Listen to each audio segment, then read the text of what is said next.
Yo, what up? What up? How's everybody doing? Welcome back to another Scale Riders podcast episode. I'm your host, 65 Lokes. This is episode 273. I'm here with one of my good homies, all the way from Florida, Dennis Matthews. What's up, man? How you doing? What's up? What's up? How you doing? I'm doing good over here. Yeah, I'm doing pretty good, man. Hey, I'm still shooken up from that time when you peeled out, bro, in your car. Yeah, I had to let y'all know what time it was. I had to show you what that thing can do. Yeah, I was like, oh, damn, I better hold on, I was like, man, that's cool, man. But Yeah. hey, it's good to see you. Even though it's on camera and everything, but we do keep in touch and everything. But man, Acme was such a blast, bro. Kicking it out there with you. Yeah, I'm glad that you guys came out there and you finally got to see what I was talking about all those years. As you remember, I've been trying to Yeah, get you to come out there forever. So I'm happy that you got out there and you guys really liked it. I was happy about that. yeah. I think about that a lot.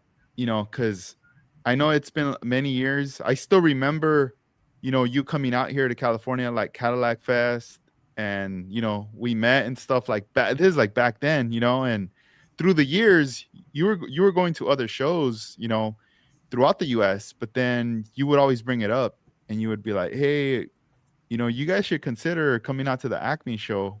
You get to see a whole different level of builds and different styles, and just you got to come out. And I remember when I used to get those model cars like magazine or the Scale Auto when they have the contest issues. You flip through it and it gives you all the like the shows, right? All the cars that get picked to get photographed, and that was the closest thing, a couple pages of just flipping through, and like you see the car in the photo and that's it, right? But man, going to it, like it was a totally different vibe, totally different. Like it's Yeah, it's like when you go to it, like you're saying, when you look at a magazine, they only show so many pictures when you look at a magazine. So when you go to the show and you see all the stuff, because there's so many good cars there that they can't get them all. And then when you go there, you see just nonstop. You think this is the best car, and you walk over, there's another car like that, or like I said, when you see it in the magazine, they only showing like what, maybe 20 pictures, less than that, if at most. So when you go to the show, you get to see everything, and it's really eye opening. That's why I always try to get people to come out there. Or I said, if anything, if you only can hit one show, try to save up to go to that show, because that show really open your mind or open your eyes to what's out there. And even if it's something that you don't particularly build, you can admire how much detail and work they put into it. Looking at it like, wow, this is amazing. I don't like that kind of car, but you can give them props, because it's just amazing. And to see stuff like that right there, and you get to talk to the people instead of reading their names in the magazine, and you just know their names, you don't know what the person is. But when you're at the show, you actually get to meet the person, they meet you, and they tell you everything.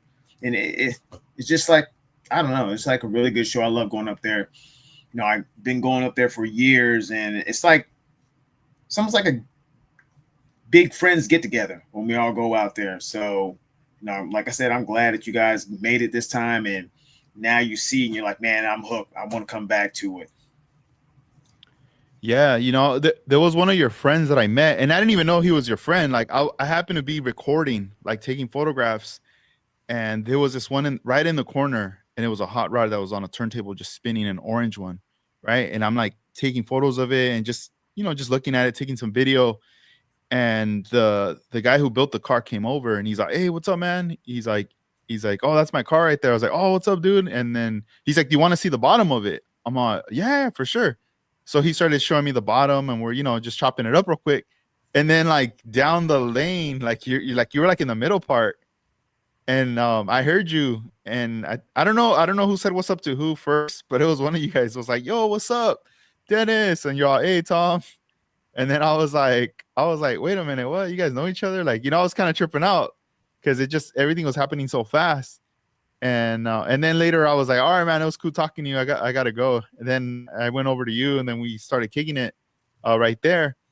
And I believe you said he was from Florida also. Um, this friend of yours, and he's on Instagram, but I don't think he posts anything. Like he just has the account. Because when I posted that video clip of the car, he did reply like oh, that's my car. So I ended up tagging him, and I did a collaborate post. And when I looked at his page, I was like, that's the only post he has. Like there's no post. That's crazy because he does build a lot. He goes to a lot of shows, and like he stays probably like 20 minutes down the highway from me. Like I'm in Orlando, and he's out in DeLand or DeBerry, somewhere out there, but that's not that far. It's just like jump on the interstate and you're straight there. It's like about 2 counties down or something like that. And I think I was telling him about you guys coming out there, and he was really excited to meet you guys. He's like, oh, you got to introduce me to your friends that are coming out there, because the last show I went to a couple months back, I was telling him about it, and he was like, oh, you got to introduce me to them. I want to see these guys. And then I was telling you, and they got some really good builds. They're really good friends of mine and all that. So he was like excited to see y'all. Tom was really good. And lately he's been winning every year up there, which is crazy. Like I won twice, and they weren't back to back. The first time I ever went there, I won. And then I skipped a couple of years, and then I won again. So right now, Tom seems like he's winning back to back every year when he goes up there. So the last like 3 years or more like that, which is good, man, because he builds really good. I can't deny him. You seen his model. You put the post up there. Amazing. He's really amazing at what he does too. And really nice guy. Really nice guy. Yeah, it was very clean because even on the build, he was like, hey, do you want to see inside of it? And I'm like, yeah, for sure. He's like, because these are the details I added that you don't really get to see. So he ends up like opening it up for me right there. And I got to see some of the inside and the bottom. And I was like, oh man, there's plenty of detail in there, And then he puts it back on the turntable and it's just doing its thing. And I was like, man, that's pretty awesome right there, So just getting that one-on-one, experience right there with them was pretty cool. Yeah. Like I said, that's the thing about the show. But I guess ever since I first went there, because somebody else brought me up there, they introduced me to the show, and he's a really good model builder, and he hasn't been up there in a while though, because he just kind of took a break and everything, and so everybody got to know me from that. And when I start coming up there every year, and the next, what are you bringing? What are you bringing? What are you bringing? And I'm like, I don't know, but you meet a lot of cool people and you become lifelong friends with them, because every year I go up there, I run into the same people. And hey, how you doing? I can't wait to see your stuff, or let's hang out or whatever. And, talking with people and all that stuff. And it's just, the show is so fun. Like I said, I don't even go up there to win anymore, because you've seen the level of bills anyway. So it's like, man, it's like, what are you going to do to win? Even though it's like a People's Choice Award, it's just the level of bills up there. So I like going there because I like talking to people, having a good time. Because you, just like you were there talking to people. You got to meet all these different people up there and everything, and learn some of the stories about their cars and all that stuff. So it's just so cool to go up there because, like I said, everything's happening so fast. That's the first time I ever felt like this show went by so quick. It's usually by the middle, I'm like, what time is it? Is it time to go yet? Or something like that. But this time it just seemed like in a blink of an eye, the show was already over and we were all like loading up, or Armando was getting his award and we're just sitting there and we're just all having a good time. And it was like time to go. It was crazy how fast it went. And that lets you know that you had a good time. Now, if it was a bad show, you'd be like, nah, I can't wait till this show's over. But it was so fun and so good that it blew by so quick. It's like, man, where did the time go? Yeah, and I agree. With the show there, like walking around earlier, I said, you start to see the different types of cars, and even some that you might not even be in, like those styles, like meaning like I don't build that stuff, right? But you do appreciate it. I did see a lot of stuff that I was like, wow, like look at that. Like I never really paid attention to these types of cars, but look at them. They're right in front of me, and look at all this detail that these guys dedicated all year to get this ready, and so forth. And just to see everybody like chopping it up and stuff. I overheard someone saying, man, I've been here already for a few hours, and I just been getting caught up just talking to all my friends. I haven't even gotten a chance to even take any pictures of anything. And then they're kind of like, hey, I'll see you in a bit. I gotta get started or whatever. So you could tell that everybody was on that, like, kind of the same vibe of like, the excitement was in the air. You want to see the builds, you want to see what's being sold. Hopefully you find, something with the, with the vendors that are selling stuff before someone else snags it up. And you're just running into people all up in the mix. And plus, if you're bringing in cars, first things first, you got to set up those cars on the tables. So there's just a lot to take in right there. Exactly. That's why, like when I told you guys, when you come, we got to do early registration, because if we come in regular time, it's over, because you've seen how many cars came in there, even with early registration, how packed it was, and I felt the same way, man. Like I put my stuff down, you're in awe at the moment. Like you're just looking around, putting your stuff down, and you just like, what does he got? What does he got? And then when you put it down, you start going around, but then you get stopped and you talk to people, and or you go to the vendors booths, you're walking around. Then you're like, oh man, what time is it? I forgot to take pictures, or I haven't took no pictures. Or I tell people sometimes I wait till later to take pictures, only because I'll go through one table and like, oh, it's nice. Come back and there's like 10 more models sitting on the table that weren't there earlier. So I'm like, nah, I got to film this whole thing all over again, and because people come in later and all that, put their models up, and and I felt like this time I didn't barely took any pictures. I took a couple of clips, which was crazy, and that was it. I kept walking around. We were walking around the vendor booth. We went and got something to eat, and it's just like, first, it seemed like the time was going slow when in the beginning, because we were all like, running around like the chickens with our head cut off. And then it started to go faster and faster. Next thing you know, it was like, what? Yeah. That's funny. Hey, real quick, let me give out a shout out and let me go on the comments right here. So I'm gonna run down the roll call right here with a list of everybody who's been tuned in from the beginning. We got Slowly Models, Model Car 1589, Brando Commando 86. What's up, man? Armando Flores. We also got Vision 124, Jarvis Malone, Joe Thompson 61, Ike Molinar 2677, Juana Mesqua. What up, guys? Slowly Models, Casey, and also is this Ryan Sino Evil Builds as well? In the, let me bring this up real quick right here if I could show it. Bam, right there. So Slowly Models is asking. We got 2 streams going on. So just so you guys know, right now, yeah, there is 2 streams going on. This is something new that pretty much StreamYard's like offering vertical view and then just the regular standard view. So you gotta, I guess if you're watching it from your phone, you could watch it in vertical view. But if you're gonna be watching like on your TV or your laptop or anything, if you go to the Scale Riders YouTube page, you should be able to find it regular where it's wider, where my background, you could pretty much see the whole garage. But in vertical, it's just going to show it really small. So just a heads up, this is something new that they, because it's been almost a month since the last time I did a podcast since before the trip, but just a heads up. But thank you guys for tuning in. So let's see here, man. So as far as like the show, Dennis, you said that, back then, you got a couple of picks of those years. When the first time when you got picked, what was that feeling like for you? Were you like what the hell? Like, were you tripping out getting that award? The first time they called me, I was in the vendor area talking with some vendors, and we were just talking, and they called my name, and I was like, I thought I did something wrong, or they just needed me to do something, and I was like, what? They're like, no, come on, go move your car. Yeah, and I was like, well, what?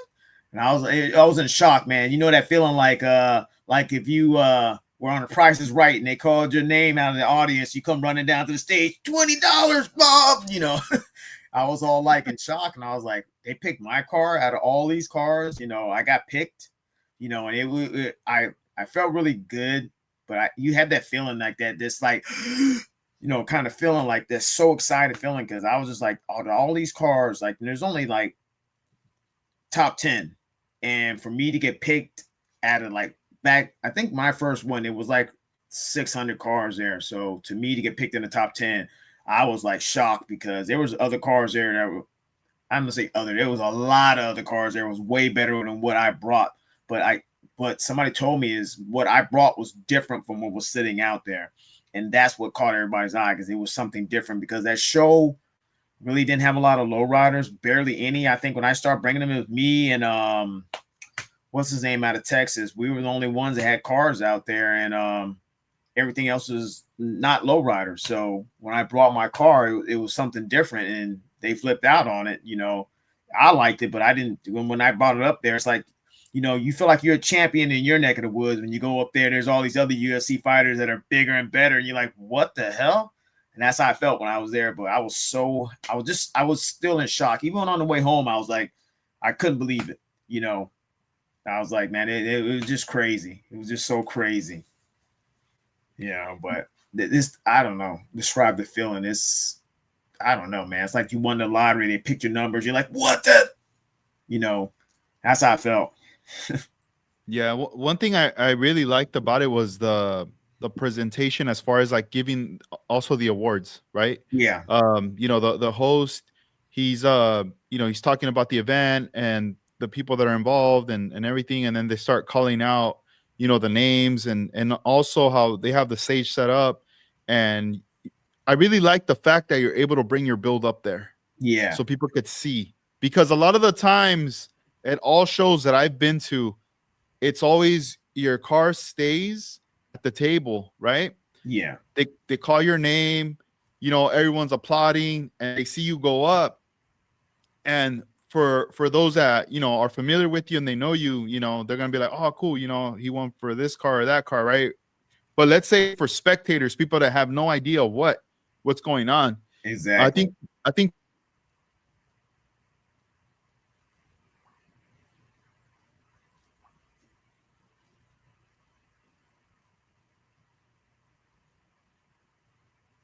I think that would help if they would, if you would be able to bring up your car and you know, maybe hold it or put it on the table if they have that kind of a display, you know. But just seeing that, like everybody coming in, pulling up their car, and the opportunity to get photographs and videos of all the cars lined up and everybody there, you know, that was great, you know, to see that right there. But at the same time, when you see that, you see all those people lined up and their cars and everything, and you're looking at them and you see the level, you know, of you go, man, like I wonder if you know, what do they do different, right? So you get all these ideas and stuff that you just, you know, that when you get back home, you're gonna be going back to the drawing board and trying to see like, okay, you know, if I plan on going on next year, what do I need to do to switch up my builds, level up, and you know, hopefully I could bring up something different that might get some attention and it could be a pick, you know? Yeah, that's how I felt like when I go in there. Like you said, I like how they do the awards because you know you'll go to a show and they'll announce so and so's cars like this and blah blah, and you're looking on the table like which car is that? You know, they might be 5 Mustangs on the table. You're trying to figure out which one is the one that got picked. But like at that show, they bring your model up so people can see what you had, and then that's cool. So everybody knows, oh yeah, that's that car. I like that car right there because you know, especially at that show, like there's not one Mustang, there's like 30 Mustangs. There's not one Camaro, there's like 50 Camaros. So, you know, be able to put your car up there when you win, bring it up there. So, like, oh, okay, I know what that is now. And that's pretty cool. And as far as like every year when I go to that show, I always come back inspired or get inspiration to build something different, not even build something different, just to up your game. Because like sometimes you sit around the house or you sit around looking at your models, you want to try something, you're like, now I'm not going to try that because I don't think it's going to work. You go to the show, somebody did it and it works. You're like, damn, now I know it works, I can do it. Or you just get inspired, or even looking at a car, like say I mostly do lowriders, but I can look at other cars and you get ideas off that. You know, you're like, oh man, that's nice. Okay, what do you do? Okay, I can do it. You can add that onto your model, incorporate it into your model, your build when you come up the next year, or even like other cars, because you know, you might have a bunch of things to do, the different models, and like, okay, on this one I'm gonna do this, and this one I'm gonna do that, you know. But every time I leave there, I always get inspired, or I'm just like, oh, I can't wait to next year. What am I gonna bring next year? What am I gonna do next year? Or what do I want to do? You know, looking at what's out there now and what do I want to do next year and bring, you know, just to wow. I don't care if I win or not, but just to bring, just to have something on the table because you know, I felt like you won. If you brought something, you won because you at least you showed up with something. Instead of coming like sometimes people can't make it, or you're like my model, my 60 didn't get finished. But I still put it on the table out there, and but I feel like you're a winner when you bring something anyway. Then besides that, all the people you talk to and just seeing people you run back into friends. Sometimes it's like a family reunion because you might not see that person except once a year. Like me and you talk all the time, but some people you might not talk to as much because like me and you are really good friends, but some people are good friends and they don't talk all the time. But then there's a lot of people like either watching this right now, whatever, that I speak to and you speak to as well, but you don't see him as much. But so when you go to the show and you actually see him, it's like it's fun. Oh, how you been and whatever, about what you bringing, and just have a good time. So like I always get inspired to either find parts for my next build. Like now, unless it's a model kit I actually really want, I mean buy a model kit anymore. I just go up there and buy parts. I try to look for parts to put on my next builds and stuff like that. Yeah, I remember like so last year, right? Having a conversation with Armando and him saying, "Hey, I've been talking to George, I've been talking to Dennis, and I'm really considering in going out to Atlanta, but for next year." And then he had spoken with Luis, I believe, and even Luis was like, even Luis is down. And I was like, oh, well, he's down too. And then I thought, man, like, you know what? I think it's going to be possible for me as well because like my daughter's getting older, you know, um, that weekend it'll work out. I feel like if things will line up. And as time started going, I was like, man, you know what? I need to talk to my family and let it be known like this date here, I want to go to the show, right?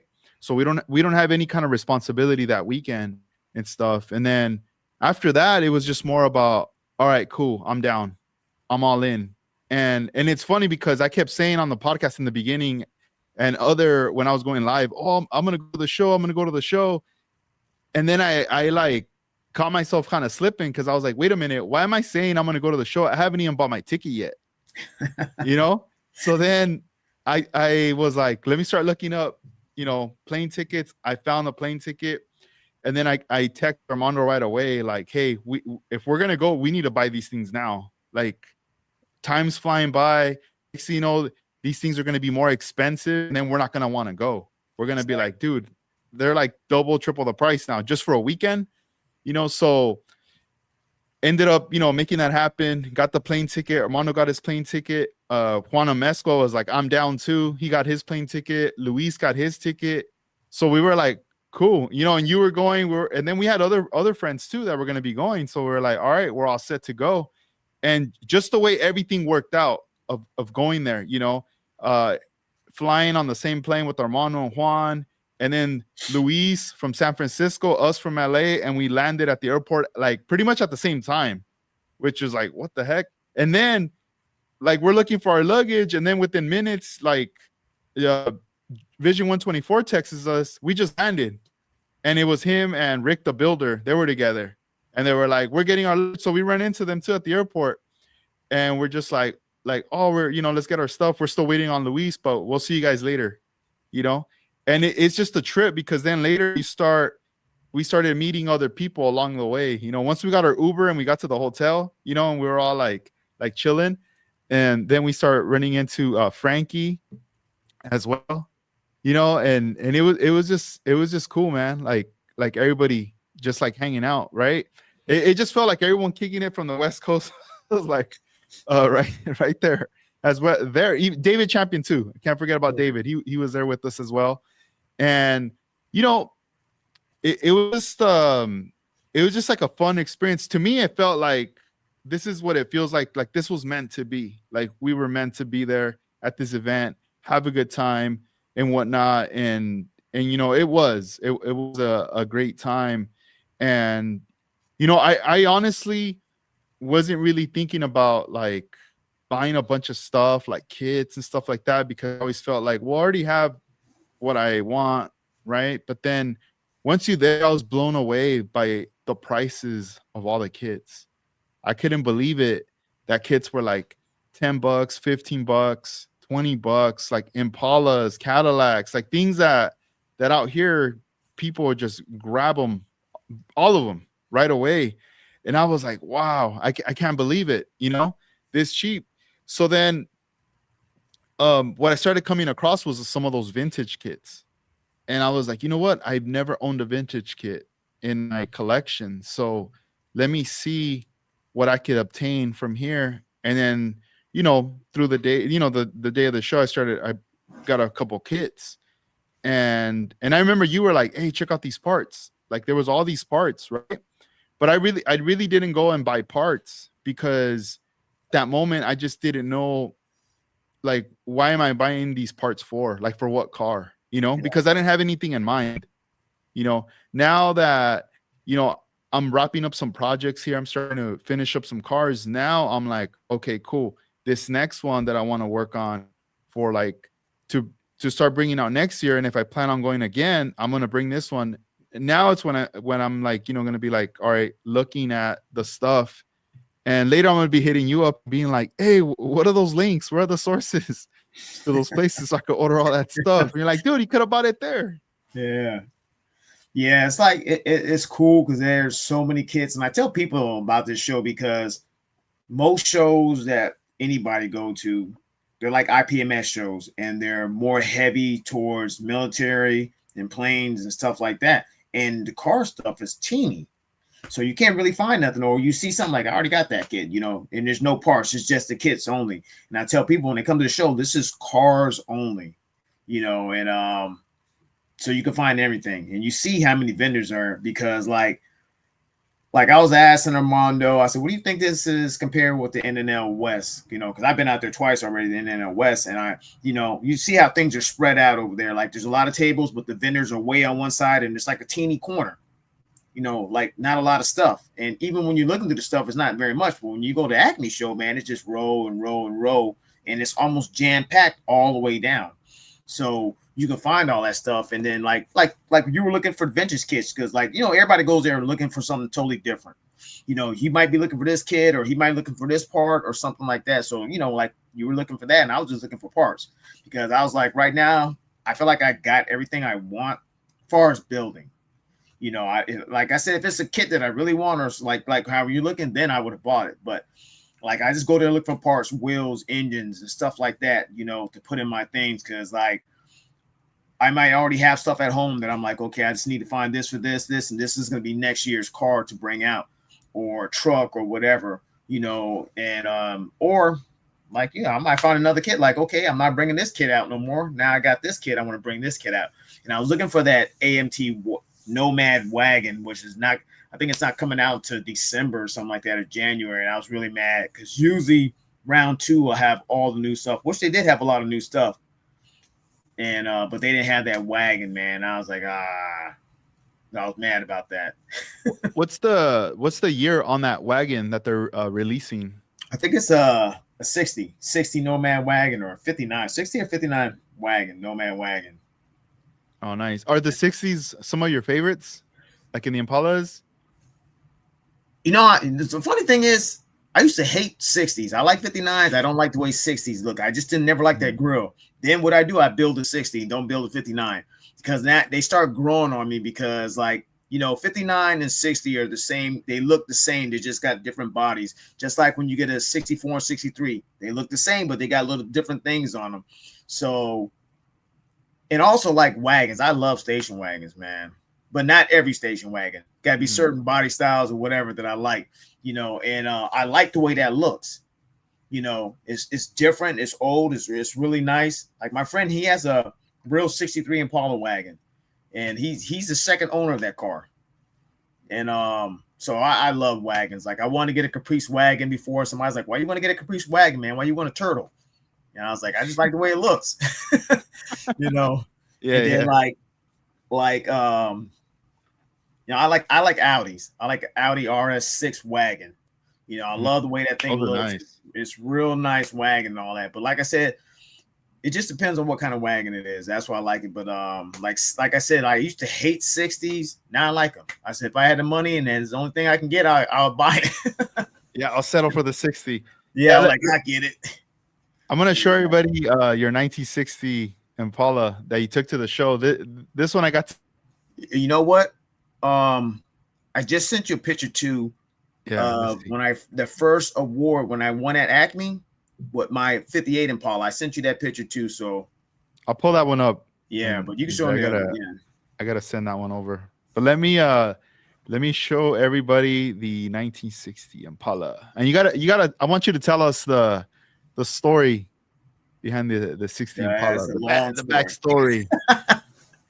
Here it is. All right. Well, certain people know because I tell people, but I started this car back in the 90s, in the late 90s. So not this particular car, but I started working on the 60. I had this idea way back then, but my skills, well, I could build good back then, but I didn't like the way it did. So I started it back in the 60s. I actually have the first body I even started on. It's convertible roof and everything, just like this. Purple, it's just a different color purple. And over the I stopped because I didn't like the way it came out. And over years, I kept buying new 60 Impalas and redoing them with the old stuff from the other one. So I kept redoing them because I didn't like the way they looked. So it's like if you look at the bodies, it's like the progression going up and up and up and up. And then this car should have been done a long time ago. This car actually, like, if people seen it, not everybody's seen it, but the whole bottom's chromed out. I had this chromed out almost 5 years ago. So this car was supposed to come out like 5 years ago, but it made me mad, and I put it back in the box because it just didn't. Matter of fact, it wasn't even this one. It was the other purple one, just like this, that I just didn't like the way it looked. So I put it back in the box and it sat in the box forever. So then I bought another 60, took the stuff from the old one. And this particular 60 right here on the screen, the original thing from the original car is a setup in the trunk.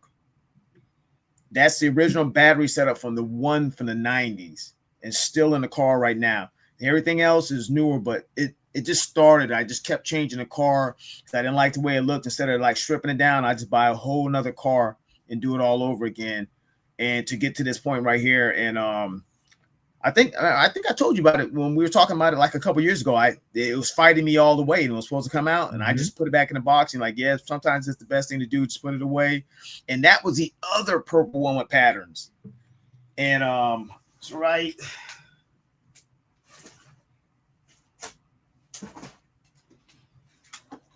It's this one right here. Zoom in on you right there. All right, go for it. Yes. Yeah, I remember that one, dude. I for a moment thought that was the one you took to Acme. I almost thought that you ended up like, how can I say this? Like kind of scuffing it and just layering the pattern, over. Yeah. Okay, so they're two different cars. Yeah, this is actual same color, but it's the same Tropical Goods purple. I forgot what color purple it is, but it's the same purple on both cars, but then the patterns are different. And so, like I said, I started even the interiors. Like I got tons of interiors that are all fully done, and I just didn't like it. So I just kept changing the car around until I got to this point right here, and I think it came out really good. Some people might like it, some people don't like it, but I'm happy with it. But I didn't get that trim. That trim messed up when I was working on that home. I put one of my lights on accident, and it rubbed the paint off the trim that I was doing. And when I tried to match it, I made it even darker. So I brought it to the show. I was going to put it on there, and it got scratched again. It peeled off, and I was like, you know what? Forget it. I tried, and even the window on this thing was like giving me pain, because I think this happens to everybody who builds. When you mock up, everything goes on right. But when it's time to assemble it, all hell breaks loose where stuff don't fit. But when you were mocking it up, it fit perfect. But when you went to glue it together, it doesn't fit. So, but I think I got to find another 60 now to get a trim off the side because I want to get the trim on it because then it'll pretty much be done with the trim on the side. But when people look at it now, they might think it's done, but it's not done. But I think it came out pretty good. Yeah, I like it, man. I think it looks dope. I really like the combination of the colors, the pattern there. Even the tail lights, like the center of the tail light there, like matches, You know, like the pattern there with the Yeah, the or like the purple. purple pink kind of color. Like it just flows, dude. Like the whole Yeah. thing. As far as you know how you say like the front, like the glass. Um, what do you think it is? Is it like the glass needs a little bit of trimming, or is it just because like You know there might what? be clear coated and everything? I think What it do you was a think? clear coat. It didn't want to stick to the car for some reason. Like when I sat it on there, oh, it sits on there perfect. As soon as I go to glue it on, it popped right off. It kept popping off, and then like I even got glue on the glass, but I got some cleaner and I cleaned it off. But Mhm. like it just kept popping off. Like when you look at a picture, it looks like it's on there. It's actually on there, but like I tell people, you look closer, you can see a gap under there, but people are like, I can't even see that. What are you talking about? But Mhm. you know what's wrong with your model. People might Yeah. not see like, oh, this thing is fine. What are you talking about? Like, nah, I know what's wrong with it. And Yeah. like I didn't put the rear view mirror or the side mirror on there either because like, I always talk about I'm gonna do a model, I'm gonna get it finished before the show. And what am I doing? I'm working on it the night of the show. You Yeah. know, No, yeah, I remember because we were all kicking it after. Well, it was like when we are at the hotel yeah, and remember after we everyone, did the yeah, registration. everyone's chilling after the registration. Everyone's drinking. We're all kicking it, and then we were all gonna like link up with George just so we could all like bring our models and show them to each other, kind of thing. And like Yeah. it was like a cool little layout, you know. And you were like, dude, I got to work on my thing. I got to get it ready. And I was like, man, that's some dedication right there for sure, you know. Yeah. And then later you were like, dude, this thing's still fighting me. And I'm like, oh man. Yeah. Sometimes you gotta admit to it, but I brought it out still. People still liked it, looked at it, like oh shoot. Yeah. But I just felt bad. That's why I stayed away from the models the whole time I was at the show. I was like, I'm not coming Mhm. over there. I want Yeah, to see yeah, my car. Yeah. nah, yeah, man. You know, one of the things that stood out to me that I was like, you know what, I need to get is our lights for a model because it's like, you know, you have, you know, for the most part, you just put your model down and that's it, right? You're hoping that the lights from above are gonna shine and everything's gonna be decorating your model, you know. But when I saw, you know, everybody who was around me, I was like, dang, everyone has their lights on their cars, and you could see the effects and everything, right? Like in there. Yep. I was like, yo, like I really want to do that for future, you know, on Yeah. a build. So I got to start doing my investigating and seeing what I can create or do in order to have a better display showcase of the car, because a lot of the times I feel like that's how things get overlooked, you know, because it's not properly being showcased and it's just Or there, yeah, and or or the it could be lighting at dark. the venue. Yeah, the lighting, everything's dark, and you don't really get to see like inside or the effects that are in there, or the details, you know. Yeah. Yeah, like the lights that Armando have, I got those exact same lights. And the guy Dean, he won. He was the older guy, the short older guy that was standing next to Armando. Okay. Like he had the lights first before I even seen him. I asked him where he got them, so he told me where he got them from. So I went and ordered them. So I Mm. had them. Then when I didn't know Armando had them, so when he brought them, but he had extended them some kind of way because you can buy them short or longer. The longer they are, the more they cost. So I got the Mhm. shorter ones, and I said I'm gonna prop them up on something. But then I looked at Armando's. I was like, "That's the same ones I got. How'd you, he made it too longer. He extended the wires and all that stuff to make Yeah, them he high. figured it out. Yeah, So big. but yeah, the lighting is because not everywhere has good lightings, and Yeah, nah. that Mm-mm. place is all right. But I thought since there's gonna be a new venue, it's gonna have better lighting. Yeah. But it's better than what the other place was. It used to Okay, be okay. at, and like with flaked out paint jobs and stuff like Mhm. that, you have to put lights on there because people are not going to be able to see what it looks like in dull light. You Yeah, know, yeah. or even Like like your effects on the Corvair. They mhm, might not notice it. You have to have some kind of light on there to like emphasize your paint job, or just like bam. You know, mhm. people Yeah, can see it. it's like my Corvair right here next to me. Today I finally pinstriped the sides of it. Finally. It's done. You probably won't see it here, but it's already done. all around this area or right here. But what happened with this was when it got pinstripe, you know, it was all wiggly, all crooked and stuff. So I had, since it was already clear coated, I got lacquer thinner on a tiny little rag and I just wiped it off. Right? Start over. I don't like it, wipe it off again. Right? But then what ends up happening is when I had Mercado on the podcast, you know, he's a pinstriper and everything, professional. He told me, he's like, hey man, whenever you wipe stuff down, make sure you look like at the panel, the area, because a lot of times when you clean it off, wipe down, some of that paint really lightly could kind of spread in there. So when you clear it, you're gonna be like, oh, there's like some fogging or ghosting or whatever like popping up now, but that's because of the leftover like paint when you wiped it, you know. So I smeared it. Yeah, so I would go in the yard and you know it stopped raining yesterday, today didn't rain, so it was nice and sunny. Took it out there, you know, and I'm seeing the flake, all the pearl, all the effects on the card, and I'm going, wow, this is what I want people to see at the shows. So then I start seeing some of those little areas of what he was telling me about, and then I had to go back in there and wipe it again, but outside under the, you know, with the sunlight obviously behind me, wiped it off, got a little Q-tip, took care of that, and then I was like, all right, let's do it again. But now I'm at the point where I'm like, man, like if I'm putting in all this work, if I'm spending all this money to be like, oh, I'm buying this special pearl, this effects from House of Color, whatever, right? And then I take it and I'm not doing it any justice if I just set it down and it's all dark, you know? Exactly. Like people are gonna be like, oh, that's whack. Like, Yeah, like I don't know. It's gotta shine, you know? Yeah, it's like you gotta pick it up to show it to me. Like, yeah, look at this right here, and they're like, oh man, I didn't even notice that because the lighting's terrible. You know, when you have that lighting, it's kind of spotlights it so they can see it when it's either on a rotating thing or whatever. And they're like, oh shoot, do you see that? What? Wait till the car comes back around. Look at that.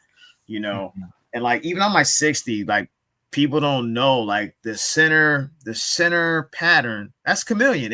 It turns colors, it flips. You know, but it looks like one color in the light because there's no lighting on it, but it actually it's a flip-flop paint job on and just in the center only.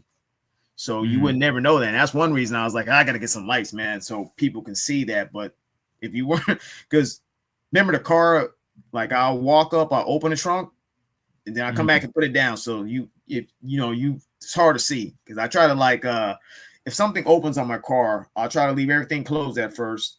Then I come back later and open it up so everybody can see it with open. Like just like, okay, this one looks like closed and this one looks like open.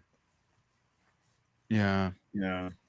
Let me pull up. I'm gonna pull up some of your models. Look, but we're gonna go back. This is like back then when you had done those Bel Airs. I wanna showcase the Bel Airs and then we're gonna jump into some of the newer stuff. Cool. Let's see here. Check this out right here. With the OG Scale Riders Model Car Culture logo on there. We got the 57 convertible right here. Man, this was beautiful. I remember back then when you sent me these photos right here. I don't know, was it 2017, 2018? I think it was somewhere back then because remember, like I just messaged you, hey, I think I got some cars I can post on your page and all that. You know, I was like, that are worthy of posting on your page. I remember I asked you that, and you're like, well, send them to me. Yeah, I think it was like early, like 2018, I would say. Man, that's crazy. From all that time to now, you know? Yeah. And I mean, these bills are clean. They're timeless. You know, what trips me out is the front right here where it says Chevrolet and you have the little emblem right there. Like, is that all bare metal foil? The script is the script. Photo etch. The script is photo etch. Okay, wow. That's photo etch, and I think that the V shape, I think that comes in a kit like that. Let me see. I think it comes in a kit like that, but the script is the V comes like that. That's the chrome piece, but the script is photo etched. So I put the photo etch on there. Yeah, it's nice. And then let me show the interior here. Bam, right there. Very clean, man. Clean work. Oh, thank you. Right there. Yeah, it's like when you go to shows and you see what other people are doing, and like, oh, I could do that, or it just draws more attention to the eye when people see that stuff like that, like looking in the interior and everything like that. Even though back then these cars didn't have seatbelts, because like prior to the 70s or something like that, you didn't have to have seatbelts in your car. But in the modern times, people were putting seatbelts in the car just to be safe. When you bought a car nowadays, just like this, like you can buy those seatbelt kits for 57 for real. But back then you didn't have to have it. It was an option. That's the craziest thing. Back then it was an option. You could buy the car with seatbelts or without. So I wanted to put seatbelts in it, make it look like it was a daily drive or something you drove now. So that's why I put seatbelts in it. Man, it came out pretty good. Yeah, and then watch, we're gonna take a peek right here. This is the very OG. I don't even think I even have any. I probably only have one. Boom, the Scale Riders plaque. Yeah, right there. I remember you sent it to me. You was like, "Hey, I know I asked you about it." I said, "Can you send me a plaque?" You're like, "Yeah, I only got like 2 or something." Yeah, I didn't have that many. No, it's because, all right. So back then, this is before the 3D printing craze. Yeah. Remember at this time, 2018, there was I think it was called 3D Scale Parts, but it was Mike, the guy from San Diego area. I think he still does it. And yeah, but at that time, I think he was one of the early on, like the pioneers, people printing, stuff. And I remember I think he was like, I don't know if he was offering people or what, or maybe, I don't know if I was maybe the first with him, like to get a plaque done, but he ended up sending me like a rendering, and he was like, I could print these. And I was like, yeah, let's do it. Let's print them. So we got them printed. And when with Armando, we were getting ready to go to Japan, right? And Armando had gone a bunch of parts chromed, and I had told him, hey, I really would want to get these. I have these plaques. And he's like, well, let's get them. Oh no, this is after Japan. This is the second time we did chrome. Yeah, because after we came back from Japan, that was when it was like, all right, I'm starting Scale Riders, but the second time I told him, I think we should get these like, properly chrome plated. And he's like, yeah, let's do it. So he helped me set up the little tree and everything. We put them all in there, and then we got them in. And then I was like, oh man, it was just like something special. Like those are like the first little plaques at that time.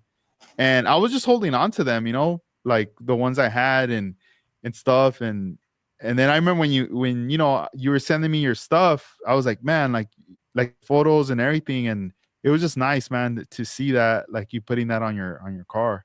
Yeah, because I think I asked you, I said, hey, you got any more of those plaques? You're like, oh, I only got this. I was like, all right, can I get one? If not, don't worry about it, whatever. You're like, yeah, I'll send you one. You sent it. Yeah. And then let's see here. Let's we see the other Bel Air in the back. That's also a rack top too, right? Yeah. Okay. Yeah, they're both like that. And the orange one was the one that was built first before the brown one. So the brown one came, I did all the figuring out on the orange one. So when I did the brown one, I already knew what to do, because like some people were buying that kit, and I'll tell them how to do it, because a lot of people don't to get it low like that, because this car can't sit low like that in the back. And I'm like, oh, I'll do this. I'm like, I'm telling you, you can't do that. I had to figure this out myself and everything to put this there and to lower the car like that. It'll sit low if you didn't put the gas tank thing in the back there, but then when you flip the car over, you're going to see like this is like incomplete, So I used to tell people how to do it or whatever. And then like, I don't know if you even have the photos, but both of those cars have LS motors in them. And then even a drivetrain, it doesn't have a leaf spring suspension in the back. A lot of people I see build these things, put these motors in there, and they don't change the rear end on it, because in real life, you're not going to have an LS motor with a leaf spring suspension in the back, unless you have some kind of gasser or something like that, and you're gonna blow the wheels off and blow the rear end out of that thing. So like the orange one has a resin. You remember when everybody was making resin parts? Yeah. So there was a guy out of Canada, and he had the best resin LS motors I ever seen. And so I used to talk to him. He sent me a couple of them. What? Was he the one that was casting them in like a green? Material? Yeah. Hey, what happened to that guy? He got really sick and almost died.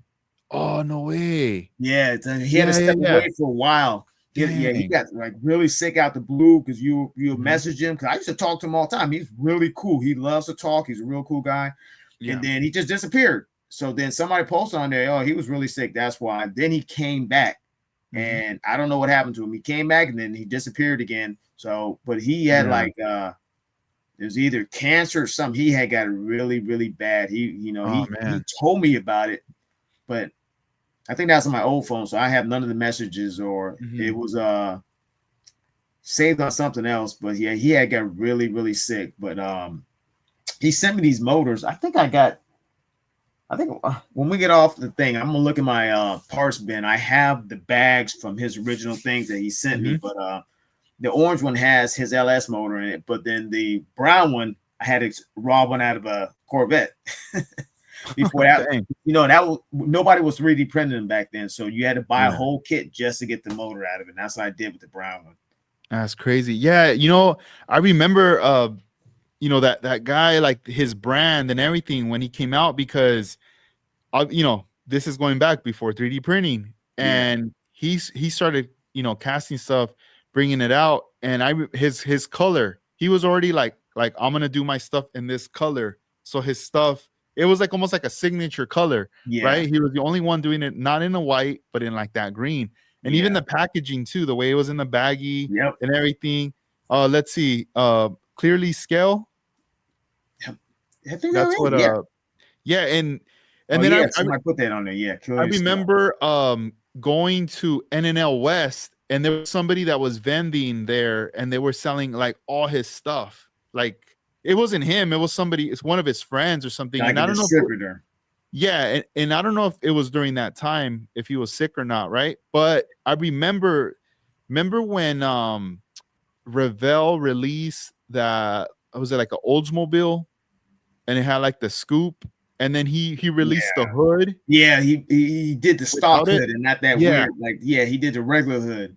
Yep. And Yeah, remember, that was hot for a minute. Everybody wanted that hood. And exactly. because people were like, where can I get it? Because, I guess some people didn't want to cut it, or, like scratch build that little piece.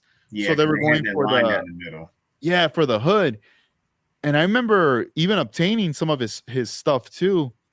And yeah, man, I remember that was a time when it was like hot. I remember it was like that.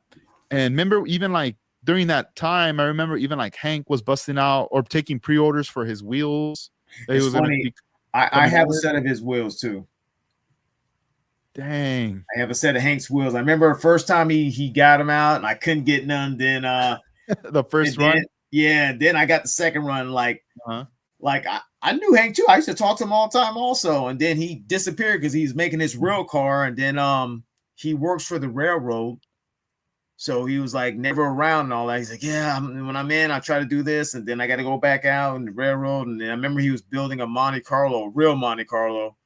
He did all that, but then I finally got to set his wheels, and I still have them sitting in a drawer over here. Mm-hmm. Yeah, Yeah, I have some of the wheels too. I just don't have the tires.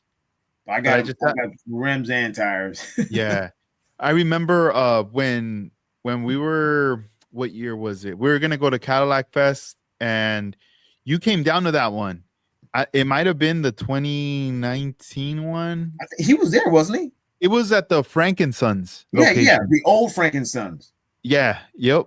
He was at the old And Frankensons. when I was bringing out that pink Cadillac, right? I was putting on the wheels, and the wheels that I was gonna use were gonna be Hank's wheels, right?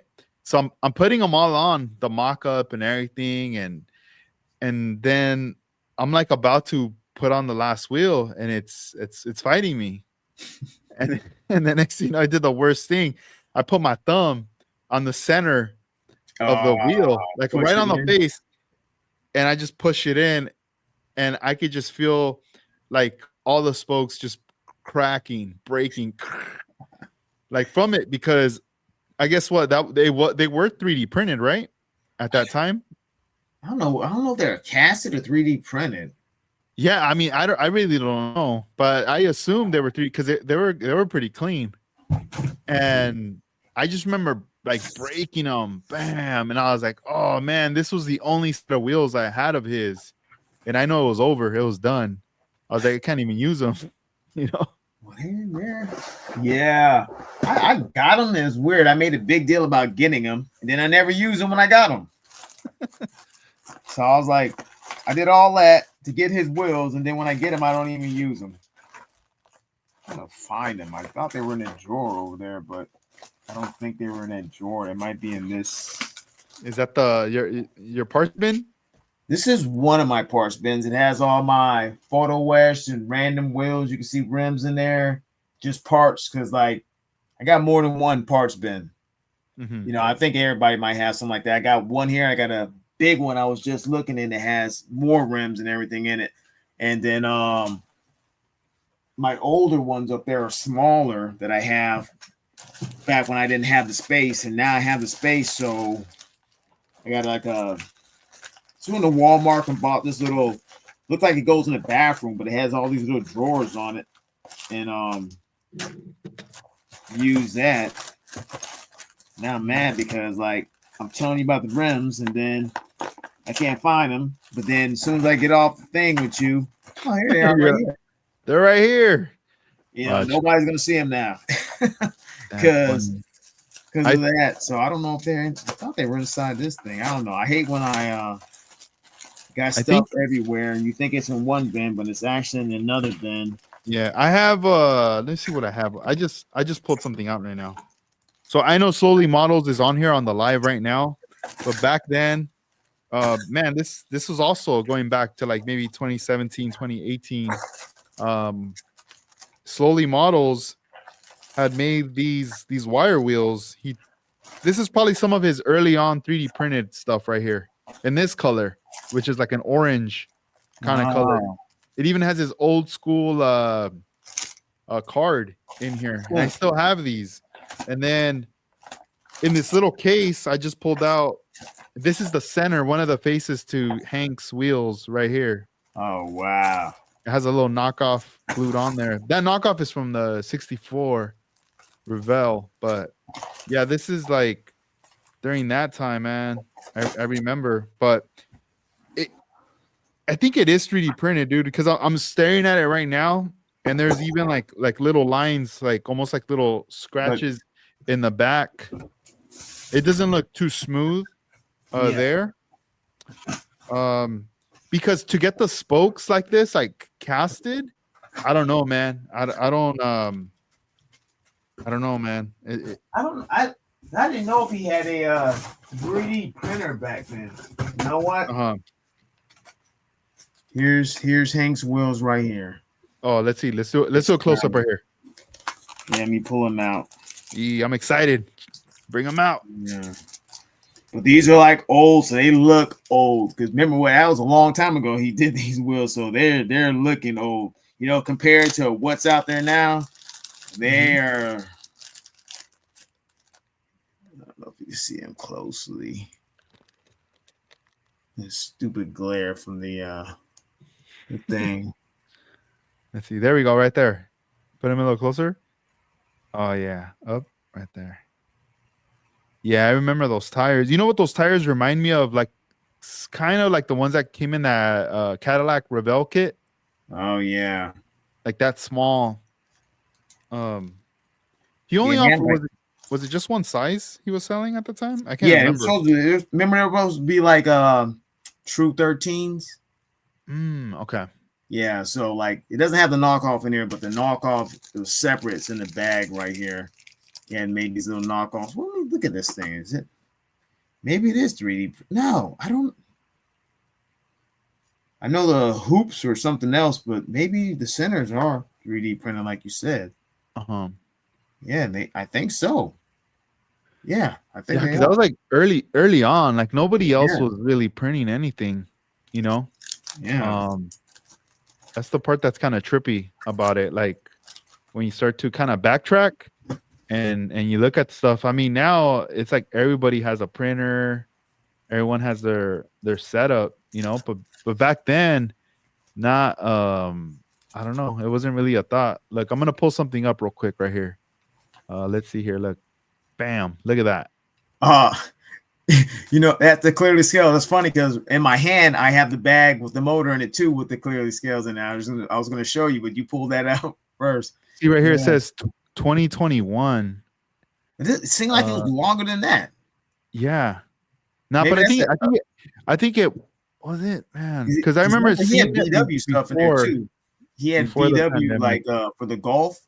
Remember Mhm. he had like wide body kits or some kind of panels for the VW Golf and all that. And I was like, that's pretty cool. Because remember he was making like motors that nobody had. Mhm. Yeah. Damn, he was already like ahead of the game right there, like doing Yeah. his thing, man. And that's resin, not 3D printed. That was like cast resin and stuff like Mhm. that. Wow. That's pretty cool. Yeah, shout out to George right there. Here it is right here. Let me check it out. Let me check it out. Oh, let me see. Let me close up. Like, Oh, see, yeah. Clearly scaled. Man, is that his business card? no, that's the thing that came with the motor. Like, yeah, it had the little stuff on it and insert. everything. So this is Oh man. a LS Gen 4 with an Eden Wow. supercharger on it. So this is like my light's so bright over here. Like the little like yellowish resin or whatever. So I think it's hard to see, but yeah, I bought a couple of these motors from him, and I remember he had some guy like distributor like up by Chicago. He sent like he'll fill all the orders up and send them down to this guy, and from there that guy send it all the way out to everybody else. Yeah. Dang. Yeah. And What a now, trip. yeah, I don't know. Hopefully he didn't pass away or nothing like that. I said, I haven't heard from him, or he just stopped doing it. 'Cause I remember, because I used to talk to him, and I think he used to do stuff out in the woods, like either survey, and he was working for something. He'll always be out, and then when he come back in, that's when he'll work on the motors and make all the stuff and everything. The guy, he was really cool. He was really cool. Yeah, right now I'm also kind of looking through my little stash of things right now. It's like a little show and tell. I found let me see, let me pull these up, see so I can share it with everybody right here. Let's see what I got. These are some Jerry's tires that are on this wheel right here. I think these are Gavin's wheels, but these are like his 520 tires right there. Wish I had better lighting, but anyway, the thing that fascinates me about these little tires, they are rubber, but when you start to look at the shape of them, I remember Armando used to point this out. He used to say these 520 tires, they look like they have air inside. Like just from where you see the threading, from the threading to the white wall, that little bump, Yeah, it looks like there's like air like inflated in that little thing. Like it makes you want to squish it. And since it's rubbery, it's not like 3D printed or hard plastic. yeah, it's not like like you're a like, hard oh plastic. man, it's like you want to bite it. Nah. Yeah.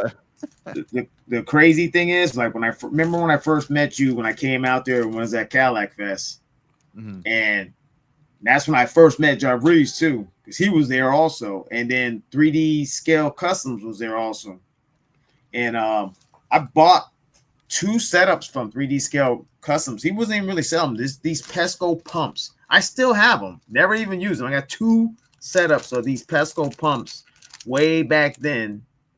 On that first Cadillac Fest I met you at, you and Armando, and I still haven't used them yet. I just, you buy stuff and you want to put it in something and then you end up never using them. yeah, So it's a trip because like those parts, everything you're showing me right now, at some point, in the future, I would imagine that you're going to end up using some of those parts, right? They're going to come through. You're going to be like, oh, cool.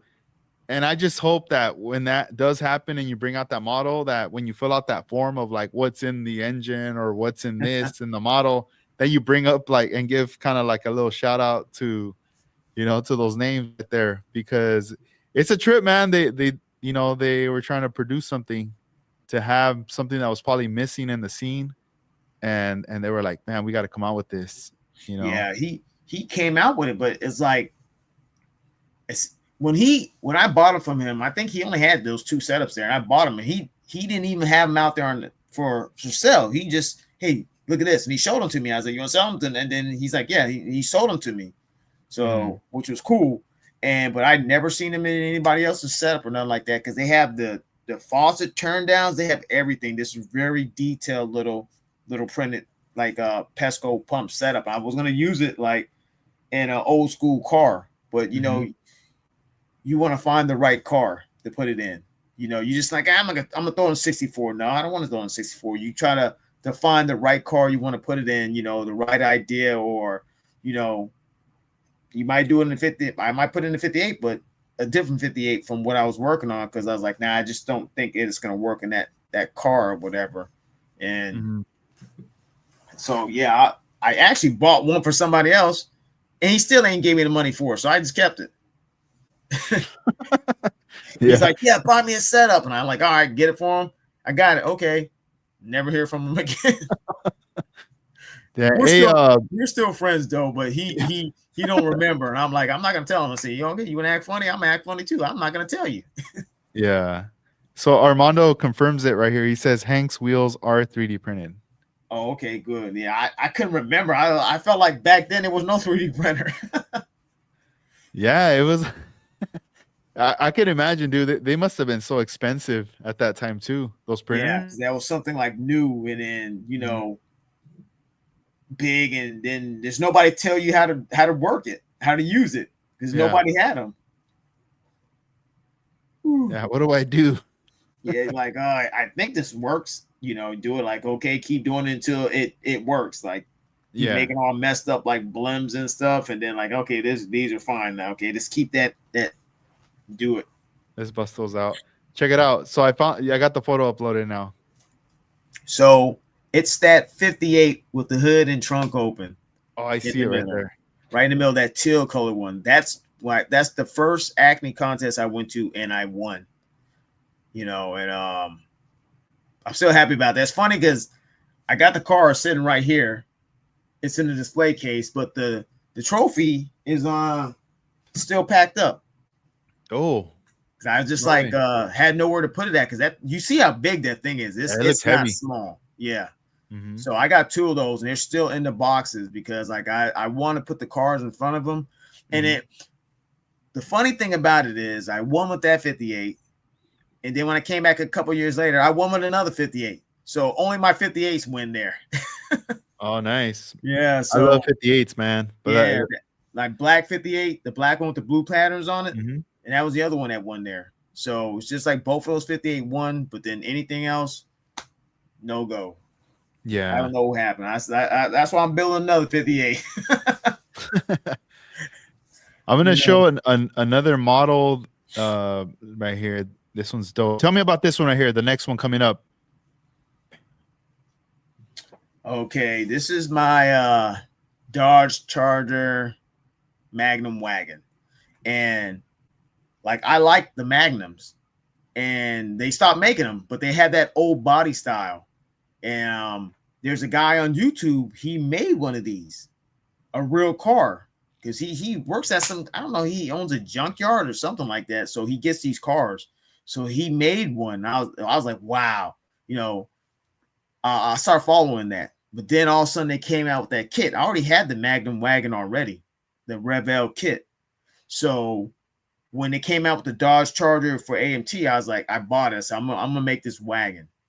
But I never did anything like that before, you know, and so it was kind of intimidating. I never, like, when people see it, man, they think the car came like that, and it doesn't. Like, it was intimidating because this is 2 cars in one, and 2 different companies, Revell and AMT, put together to make this one car. And then I have the Iceman Collections wide body kit on there, and so it was intimidating. Some other people already did it before me, but like when you look at the cars, you're like, dude, those things are terrible.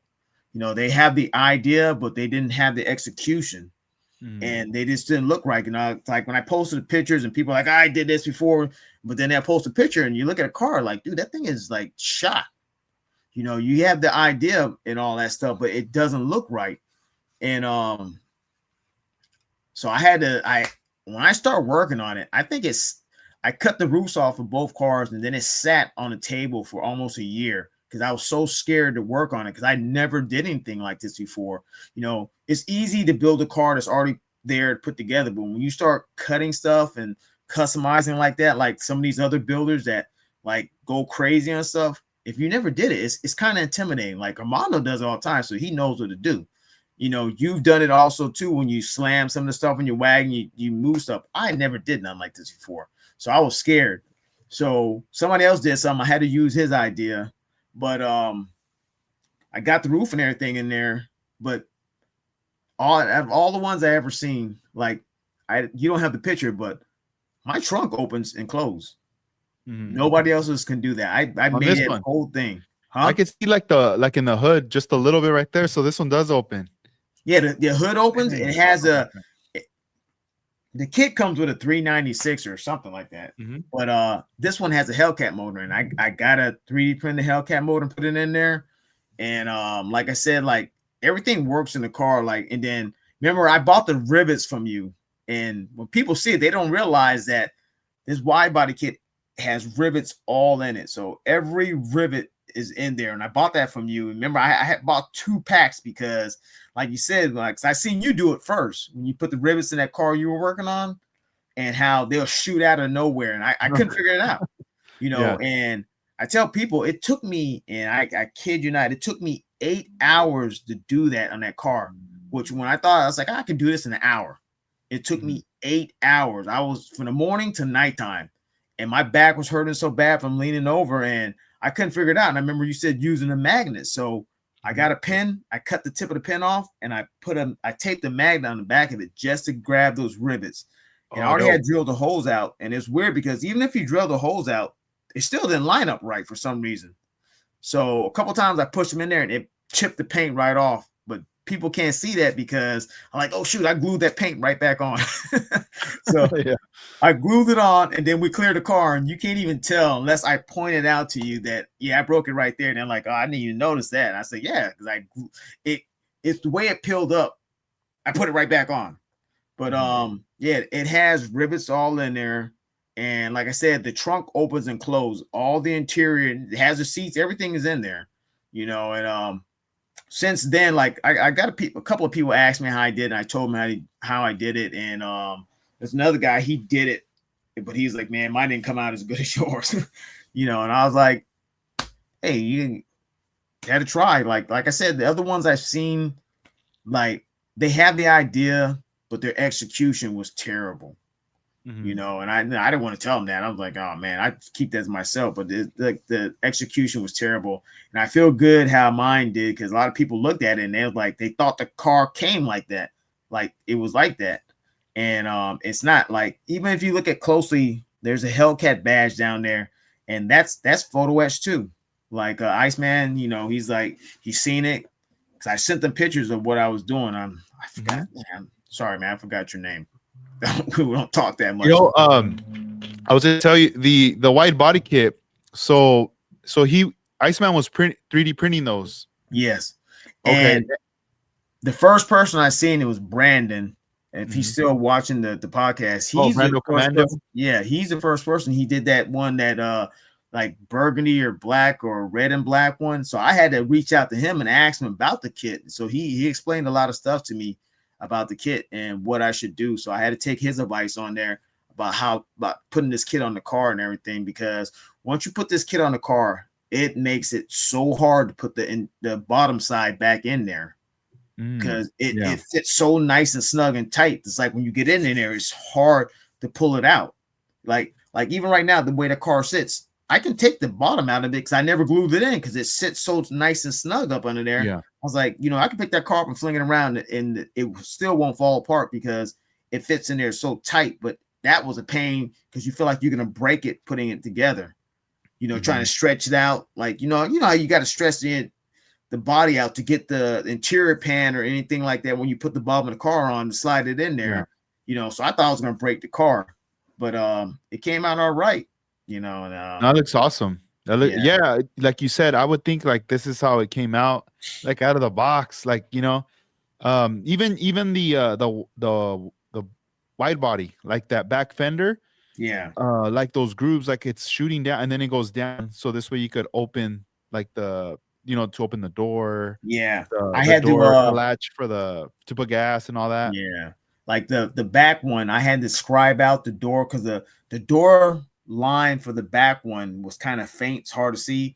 So I got my scriber and I Mm, scribed it so you could see it better. I yeah, opened it up so you could see it and I can everything, and see then it there. to match it up because the thing Mhm. matches up pretty good with the car. So with the lines of the car and everything. So like I said, I had to ask Brandon about it because he did it first, and I was like, oh, nice, So now me ask him because he already did it. So I asked him, is there any problems or anything like that, when you put it together? So he told me everything, man. So he was a big help. Yeah. Did your Gundam scribing skills kick in right there? They The kicked in, scribe. and then they kicked in on the paint job too, because that's Mr. Hobbies. People ask, what kind of paint is that? That's Gundam paint, man. Yeah. I call it Gundam paint. It's Mr. Hobby. You can put it on anything, but you know, I know that paint from Gundams, so it's a Mhm. metallic. It's a Mr. Hobby metallic something. And Yeah. I tell people that, and they're like, "What?" And I said, "Yeah." And they're like, "Man, I never thought about using that paint." I said, "That paint works perfect, man." Yeah, it's is it the GX series? It might like I got metallics up here, but not Yeah, that. because I feel like the Yeah, it the is. mi- It is a GX. The let's see, show, GX. do you have one there with you? So you I can have a show it on. gold one. Okay, yeah, let's see the gold one. So yeah, with that gray kind of Yeah, labeling on there. you Yeah, see it. I have some too, bro, but they're Here's a green one. I gotta go dig them out, but there's somewhere in here. There we go. Yeah, the So GX so line. tell me, Dennis, like if I'm gonna let's say I wanna use one of those paints, right? Yeah. What is like to airbrush it, like the mixture? Is it like 50-50 Yes. with the thinner, or how's it It's go? it's 50/50 with I use Mr. Hobby leveling thinner. Ooh, let's see. Let's bust that out. Yeah, Mr. Hobby leveling thinner. And this works perfectly. It's the thinner that goes with that. You can use any thinner or Mhm. lacquer thinner, whatever, Yeah. and it's 50/50. So what I do is I see. You know what? Let me go grab my paints. I'm gonna go grab them. I'll be back. All right. I gotta get them. Right now that we're talking about Mr. Hobby. Talking about paints. Got some jars. Show you guys how to do it, or how I was told, because the hobby store I go to, he helps me out with everything, the paints. He gets the paints I need and all that stuff, and he tells me how to mix them if I don't understand how to mix them to get them right. So with those Mr. Hobby paints, which I got a lot right here, I just pour this out, and I look out how much paint is inside this jar. So when I pour it into one of these Tamiya jars, which has the lines on the side, so whatever it goes up to, I try to do the same thing. So it's like 50/50. So Hmm. you come out pretty nice when it's 50/50, and the paint flows really good. Mr. Hobby has some good paints. They got lacquers. They're pretty much lacquers. They're almost like Mhm. Tamiya, a little bit better than Tamiya. So Yeah. they work really good. Let me see here. Let me line this up. There we go. Okay. So, dang, I thought I had more, but right now that we're talking about, I actually have, I think, the color that you painted that car. I have two of them. One of them, I'm gonna guess, is it the GX Metal Violet? I think that's it. Okay, I'm gonna That's show it. you because I have another one that's just GX Metal Purple. So here are the two bottles Yeah, I think it's right the here. violet one. Yeah. This one here, and the light. Come on, light. So I have these two colors, and then I also have a metal blue right here. The from the GX line. Yeah. And I remember back then, when we were building Gundams, talking about them and everything, and you were telling me, "Oh, dude, check out these colors and everything." I never bought the GX line. I was always just buying The regular line. the regular standard, you know, Gundam colors or whatever. And then I started buying these other colors that I was like, yo, these would be dope for like interiors, Yeah. right? It's more like a flat kind of color. There's like different grays also. And I mean, they all have, like you said, Gundam. They all say, a lot of them say Gundam on them or whatever. But then I bought this one. This is more of a white pearl. I mean, even this white pearl looks beautiful as well. Then I was like, man, this is a nice pearl. Let me see. So in here, I just have nothing but, in this little thing, just nothing but colors, right? But in this other bin, I have here, I think it's where I kept like the primers. There we go, the finishing ones. Yeah, all the jar ones, and then whatever I would mix, I would put them in these jars. I was using the Mr. Hobby jars too at the time back then. Have a red. Damn, this thing's not even mixed yet. Let's see. This thing probably hasn't been shook in like months. Yeah, that's like I got something like that too. I make all these colors to paint a card, and you got a leftover, and you just let it sit in the jar. Yeah, it just sits in the jar. Dude. But I use that, and like even the patterns on the 60, people don't know. Like Armando thought it was candy. I was like, nah, that's Mr. Hobby, man. That's the clear pink. It looks like candies. You know who else uses the same GX line that you used? Gavin Taco from Japan. Do you know that he has I think it's a 39. I could be wrong, but that hot pink one. Yeah. That's that Mr. Hobby paint. Yeah, that's what I have on my trunk, and I just like some of those cars, they're very vibrant. They stand out a lot. They pop. And I remember asking him, like, what are you using as far as that? And he was like Mr. Hobby. And he told me later like which bottle it was, and I was like, man, I didn't think about that back then. Yeah, I think like what it is it's an alternative to paint. There's so many different paint brands out there that people, can buy, or people like, what are you using? Whatever, blah, blah, blah. And it's just a cheaper line. It's a small bottles, but it's cheaper than buying some of the other bigger brands paints because, you might not have enough money to buy that. And these are like smaller, more affordable things that give you just as much pop as, as the big brands, but, it's just cheaper. And like me, I personally, I can get paint anywhere because, I know Manny from Trapple Goods. Me and him are friends, and then some of these other, Sam from Splash Paints, we know everybody already. So, I see them, I buy paints from them. But then like I buy other paints, cheaper paints too, so it all depends on you because, like I said, like my 60 is Tropical Goods and Mr. Hobbies mixed together. Sometimes people like mixing paints. And matter of fact, like the Chameleon is Tester's one coat spray out of a can, and so it's got 3 different brand paints on it to make it look like it is, and like I said, it's a cheaper thing. Or sometimes I look at these colors, I was like, yo, this is a nice color. Like my Prelude. My Prelude is a Mr. Hobby's color. And people are like, what color is that? I like, this is this color.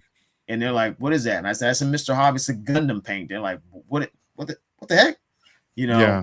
So it's just like a cheaper alternative to me, and you can get some good paint out of it. Or, some of these people like might live in an area where they have Mr. Hobby, but they don't have Tropical Goods or Splash Paints or anything else, they can get, but there's Mr. Hobby. Just buy that and you can get a nice paint job.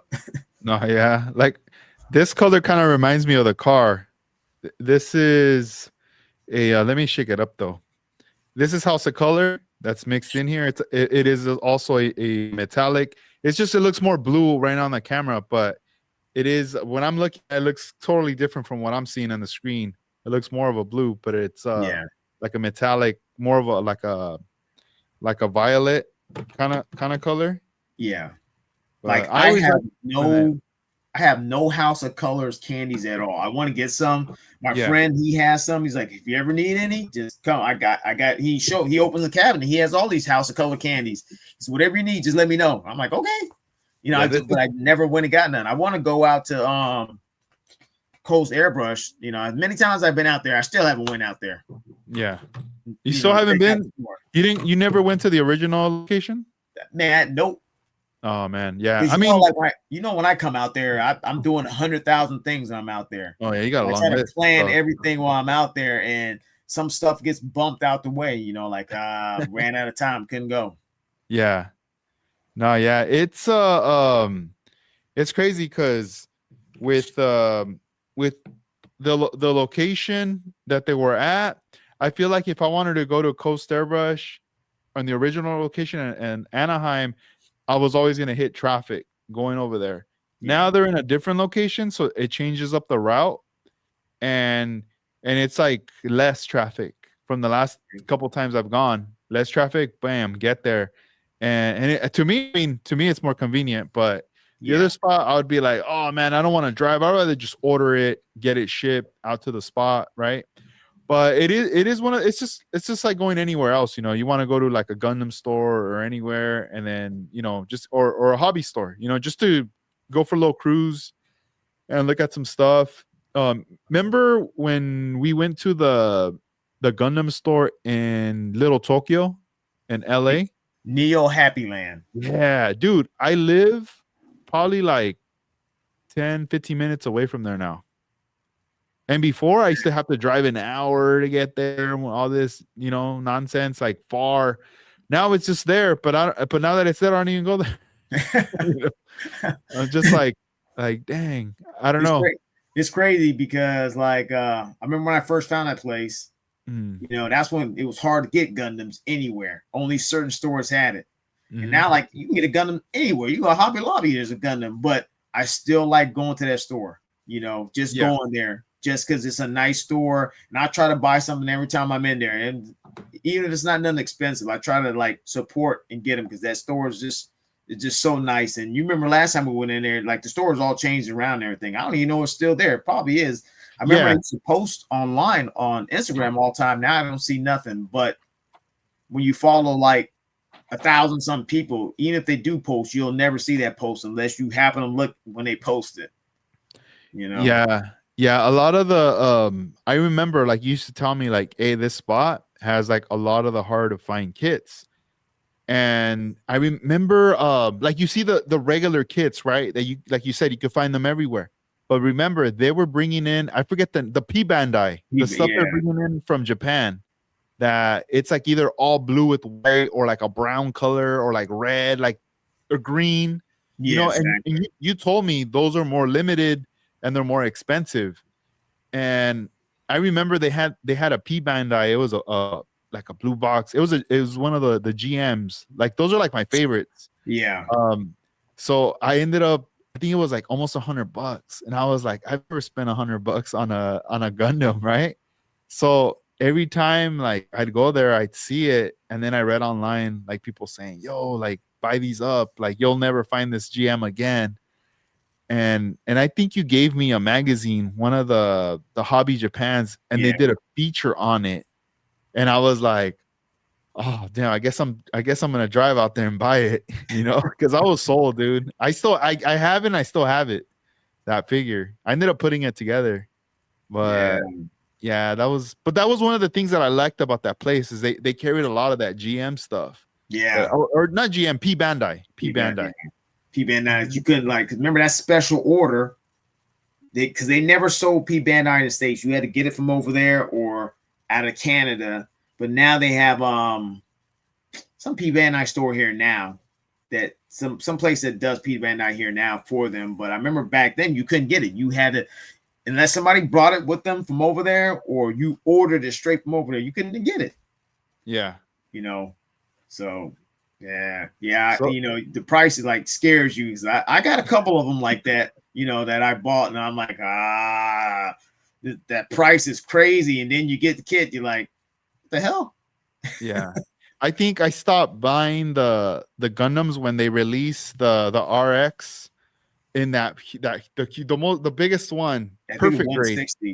Like I think it was perfect grade, or it was like, it's perfect grade. Like right after the pandemic, that one came out, and I was like, oh man, it's so huge. I think I'm done. Like I would want that, but where am I gonna put it? You know, now I could probably put it back there somewhere.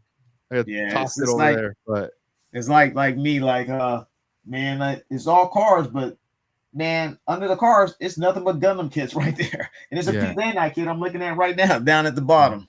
I So busted out this one for you though, the Sazabi. Sensabi, yeah. You see, that's the is that the Verka? yeah. Let me get it. Watch. Hold on. Yeah. That shit's huge. Look at this shit. Fucking. Look at this big old box. Dang. You know what's funny is that right here. This look, bad boy. Look at compared to like a kit. Look at the size of the box. So small. you know what's funny is that, like, that's a master grade kit, right? And I have a high grade kit that is almost as big as that, and it's a high grade. Yeah. Me. Yeah, go get it.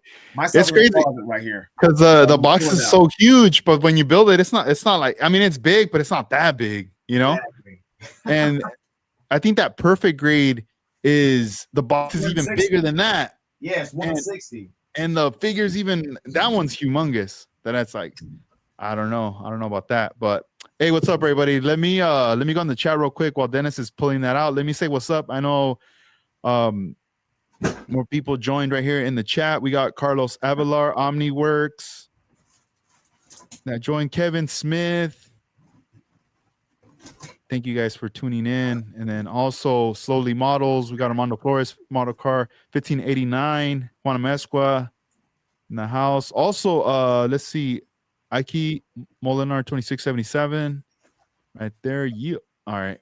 Let's see. Right now, Dennis is gonna pull something out right here from the collection. What do we got? Right. So the one you had back there in the back is the Sazabi, and that's a master grade, so it's a bigger one. And remember, the regular ones are high grades, so they're smaller. So this is a high grade kit. Dang. Yeah, this is a smaller kit, but look how big this box is. That's big. Which one's that? This is the Virtue. Oh, Gundam Virtue. So it's actually 2-in-1, because he looks like this, and then you can pull him out and he'll look like that. Like that one. Okay. Yeah, so Dang. it's, and this is actually it says master grade. Wow. Oh, my bad. So this is a big box. as that. Yeah. Yeah. Man. Yo, this thing is like brand new. Look, it's still sealed. Never even opened this thing. I remember it was at a store. He's like, "Hey, you want this?" I was like, "Yeah, got it." And it's been sitting in the closet for 2 years. The whole time, man. Yeah. Not a trip. Yeah. Like, I don't know. Back then, I never really thought I was gonna get into those. But then when you started telling me about them, I started, like, all right, you got me hyped. I'm like, let me try building some. And then I started to learn the way that people were building with that style of builds, that even the way you cut the parts out of the tree was different. And even cleaning up like the nubs and all that. Yeah. You start to learn all that, right? And then when you go back to building cars, you're doing the same, those skills or whatever you learned with they Gundam. Translate over. Yeah. And then now you're cutting all the parts carefully. You're cleaning them up, everything. So I don't know. For those of you that haven't done one, just throwing it out there, might want to check it out. Yeah, like here's a Pete Van Dyke kit right here. Ooh. Yeah, this is actual high grade. This is smaller, but the box is huge too. And when we're talking about the price, man, yeah, those thing is $89 for this kit. Yep. Yeah, those are at least, like, I would say for the most part 80, 100 and up, depending, what it is. But also you got to think, like, for a lot of people that's a lot of money, because most people are building high grades. And those kits are always like $20-$30, or some of them, that, or some of them even cheaper. You can get some of them under $20, or like the 15, the older kits. Yeah, $10. Like, yeah. So once you start getting a couple of those bigger ones, you're like, all right, cool. We're talking about the Gundams and all that, and then people like maybe they might not understand, but like you get burnt out building cars.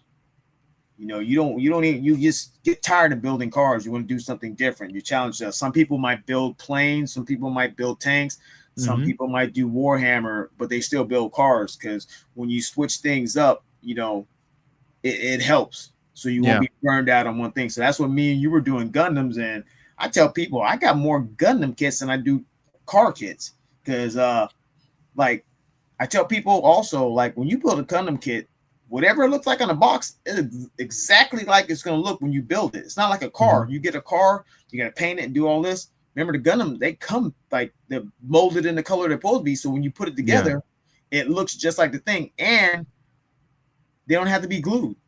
Everything snaps. Snaps really good. Yeah. So it's fun. It's relaxing, and there's just as big a community, if not bigger than car. No, actually, not bigger than cars, but there's a big Gundam community, or just there's a big stuff like that in general. Yeah, there's a big following.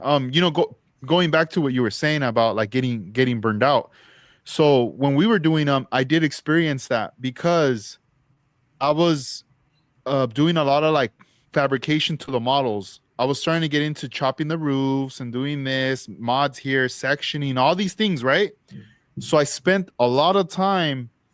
I might have had like 4 or 5 cars and just sharing the time, and everything was sanding. It got like boring for me. Like I like the excitement, the vision of like, oh my God, look what but I didn't go beyond that, right? I never really like built the car. It was just more like the body. So I got really burned out. Yeah. And even my fingers were getting sore from so much sanding. Eventually I was like, you know what? I think what I need is something that's going to just satisfy like my eyes, myself, of actually finishing something, right? So you're burned out, you grab one of these kits, you start snapping all the, clipping all the parts out, you're looking at the instructions, you start putting it together.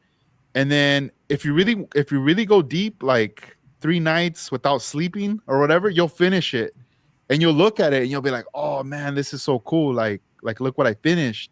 And then when you start posing it, you start to imagine this, if this was like in real life, this would be as tall as a skyscraper, in real life.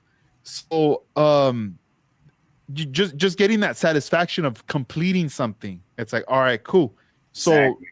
Let's say you don't want to do Gundams, right? But you still want to do a car. Well, that's why there's the snap kits or like the 132 scale, or it's just to get you, in that mood again of like that satisfaction of completing something from start to finish. Exactly. Without modifications, without anything, or even pain. Just snap it up together. And then you're like, all right, cool. I got that fulfillment done. Now let me go back to what I was doing back then. Yeah, you just get burnt out. You get burned out in anything you do. You got hobbies, you'll get burned out in any kind of hobbies. And from probably looking at all my stuff back here, it's hard to see if anybody can see in the background. I do a lot of different things. I just don't do models only. I even ride bicycles. Like everybody's like, BMX. Just ride bike. I said, no, I BMX, man. I go to skate parks, I ride and all that stuff. I know how to do all that stuff. And people don't know I know how to do that stuff, but I do that. And then I collect 164. There's a lot of 164s in there. And I had sat here and looked at all the cars I had. And I just thought about how much money I have just in 164 alone, and it's crazy. And I keep buying them all the time. Like you get them too, it's like it's a hobby within a hobby, because you get bored doing one thing. So you jump around. Like I have so many different hobbies. It's crazy. I don't even know how I keep up stuff. I buy comic books. I used to collect comic books when I was little, and I still have some from then. So I still go to comic book stores all the time and look in there and see stuff and get buy comic books here and there, or like 164s, or like Edgar now. Like we do the cartoon things. Like dang. I've been getting cartoons since they first came out. Like, yeah, see, here they are. Man, it's just something. Like, you were like this. You're like, hey, Edgar, and then you just went like that, and you had this like hanging from your jacket. You're like, hey, dude, I got what you need. You want this man. one? I got this one too. We got the JDM or the lowrider, bro. Which one you want? I got a package deal, 2 for the 20, man. What you got? Damn. Yeah, bro. It just Hey, this is all your fault. You got me hooked on these things now. I didn't even think I was gonna start buying these things, but I'm gonna tell you guys that are listening, if you get one of these, whatever car it is, once you get one, that's it. You're gonna want to get them all. The yeah. JDM. And I got a lot of them. I got a ton of those things. I go looking for them all the time, and it's just something different. Like I said, everybody has different things they like to do besides modeling or whatever. Everybody got different things they like to do. You know, some people like collecting shoes. You know, they're big sneaker junkie. People like collecting hats and stuff like that. You know, it's whatever makes you feel good or whatever, and you do because like I do lowrider cars. Nobody knows that I've been in the lowrider game for real in real life for a while too. I don't have a car now because it got smashed, it got T-boned. But I've been in. I used to be a part of OOS. I used to be a member of OOS until my car got wrecked and I had to get out of it. But I still go do the car things all the time now. Like when I come out see Edgar, I'm either out there at a car show, lowrider show, or something like that. But you know, I've been riding for a while. I've been riding since the 90s and been in clubs and stuff like that, doing shows, going to Las Vegas super shows and all that stuff. And so I know people here and there. And so that's another thing that translates in doing the models because, you know, I've been around the cars for real, did the stuff like that, go to the shows, meet the people, have a good time. You got your family, your lowrider family and stuff like that. So, and that gets pricey too, you know, because doing a real car is not cheap. And like, here's a picture of me with my Cadillac, and you can see the OOS plaque right there. So, you know, I've been doing that. You know, that car got T-boned and wrecked, and I kept the rims off it, and I got my hydraulics still. So it had a 3-pump setup, all chrome setup in it. Those are gangster wire wheels, anodized Lakers purple, and I still have those rims sitting in my unit downstairs with my pumps. And my switch panels out there is has purple diamonds on the end of it. So it gets pricey, but I love riding. That's why I love like a car enthusiast. I like all kind of stuff in cars. You know, I might not like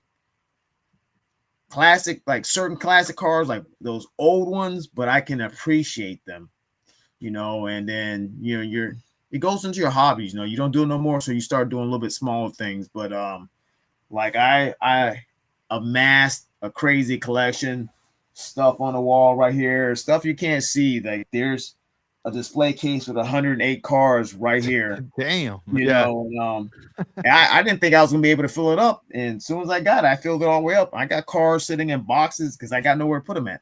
So I just leave them in the boxes. And my closet, I got shirts. Well, it's full of models and shirts in there, but also my Hot Wheels are hanging up on not Hot Wheels, my mini GTs and all that are hanging up on the thing like they're on clothes hangers. So it's just the hobby, man. You get immersed in it, whatever. You got different things you like to do. Mm-hmm. I like to do a lot of stuff.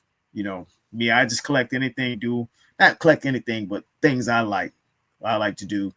And I just do it, man. Like you see, I got posters hanging around all up here. I go to MegaCon. Over here, we got MegaCon. And San Diego, they got like Comic-Con and whatever. I go to that thing every year because, like, I like anime. That's another thing. Like, I do Gundam because I love anime. You know, I got Dragon Ball stuff all up here, Bleach right here. You know, stuff you like. You know, like we talk about Gundam. So this is a Civic right here with Gundam. You know, the guy and all that stuff. So stuff you collect. You know, so I guess it's like to each his own what you like to do and how you like to do it. Like I said, everybody collects different things, does different things. Or if you just like modeling, that's fine. I don't care, you know.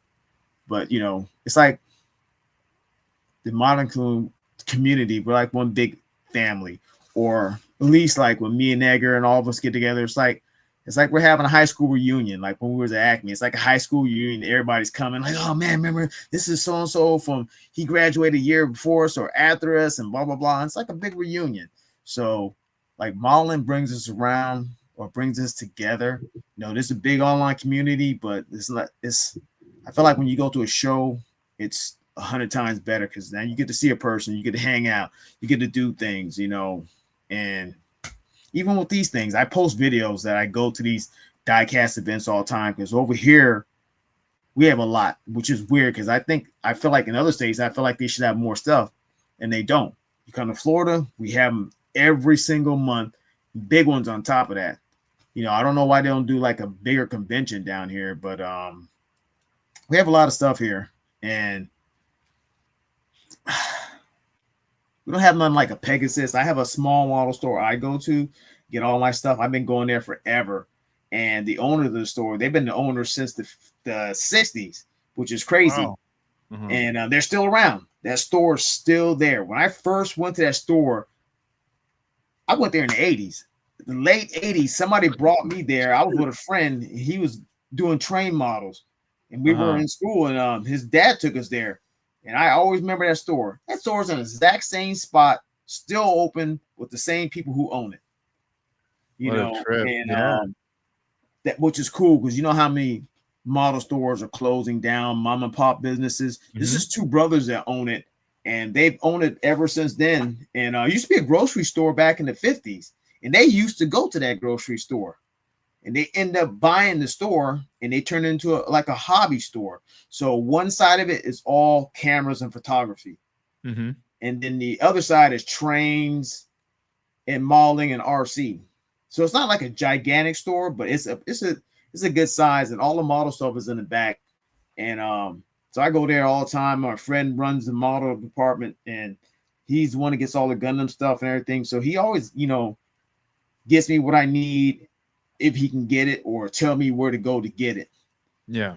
And That's dope. You, Yeah. you need to do a video like going out there, showing us the store, you know? Like I got a small moving clip out. with Chester in there. And I'm like, who is this guy right here? You know, I meant to see the pictures, but Chester, he was just here this weekend. Me and him was hanging out. Yeah, I saw like a little video that he posted, and I was It like, probably oh, he must be out there. Yeah, it probably was not in the store quickly. I just seen the video Yeah. today and had me laughing because I thought he was taking a picture, but he had the video, and I'm just like posing like we're taking a picture. I was like, oh man. So That's yeah, I crazy. took him to some diecast things because he likes going to that stuff too. Oh, nice. So, Yeah, he's into that. yeah, I wanted to show you this. I had him back there. I've been meaning to put him up on my back wall, but I haven't had a chance. I don't think I got room, but I'm just gonna bust it out. Check it out. It's another. It's like some skateboards. nice. Let me show you. I even have them in this baggie. So back when I was in high school, like late 90s, early 2000s, I would skateboard back then with friends and stuff, and we used to watch a lot of skate videos, and girl skateboards and chocolate skateboards were some of my favorite like skate teams or whatever, right?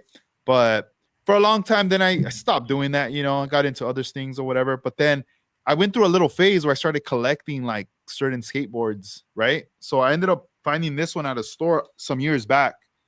Look at this. Check that out right there. Looks like my car after it got hit. So this is obviously a 59 Impala four door, and this was from their Crash series. So right here, you'll see these are all the decks that they had released, all crashed cars, right? But when I saw this one, I was like, oh man, it's an Impala 59, right? I got to get this one. So I bought this one. Haven't even opened it. Still has the plastic to give you the sticker. And then this is skater Vincent Alvarez. He's from out here from LA. So I was like, I gotta have this board. One day I'll have it up on the wall. But this is like another like a piece that I keep, you know, and with no plans of selling, you know, just like you said, like having something to collect. And then this is another board right here. Check this one out. I like this one right here. Oh, it is nice. It's like a formula car. Yeah, this was pretty cool. This kid's also from out here from LA too. Stevie Perez. Pretty cool. Pretty cool graphic right there. And then let's see. This last one right here.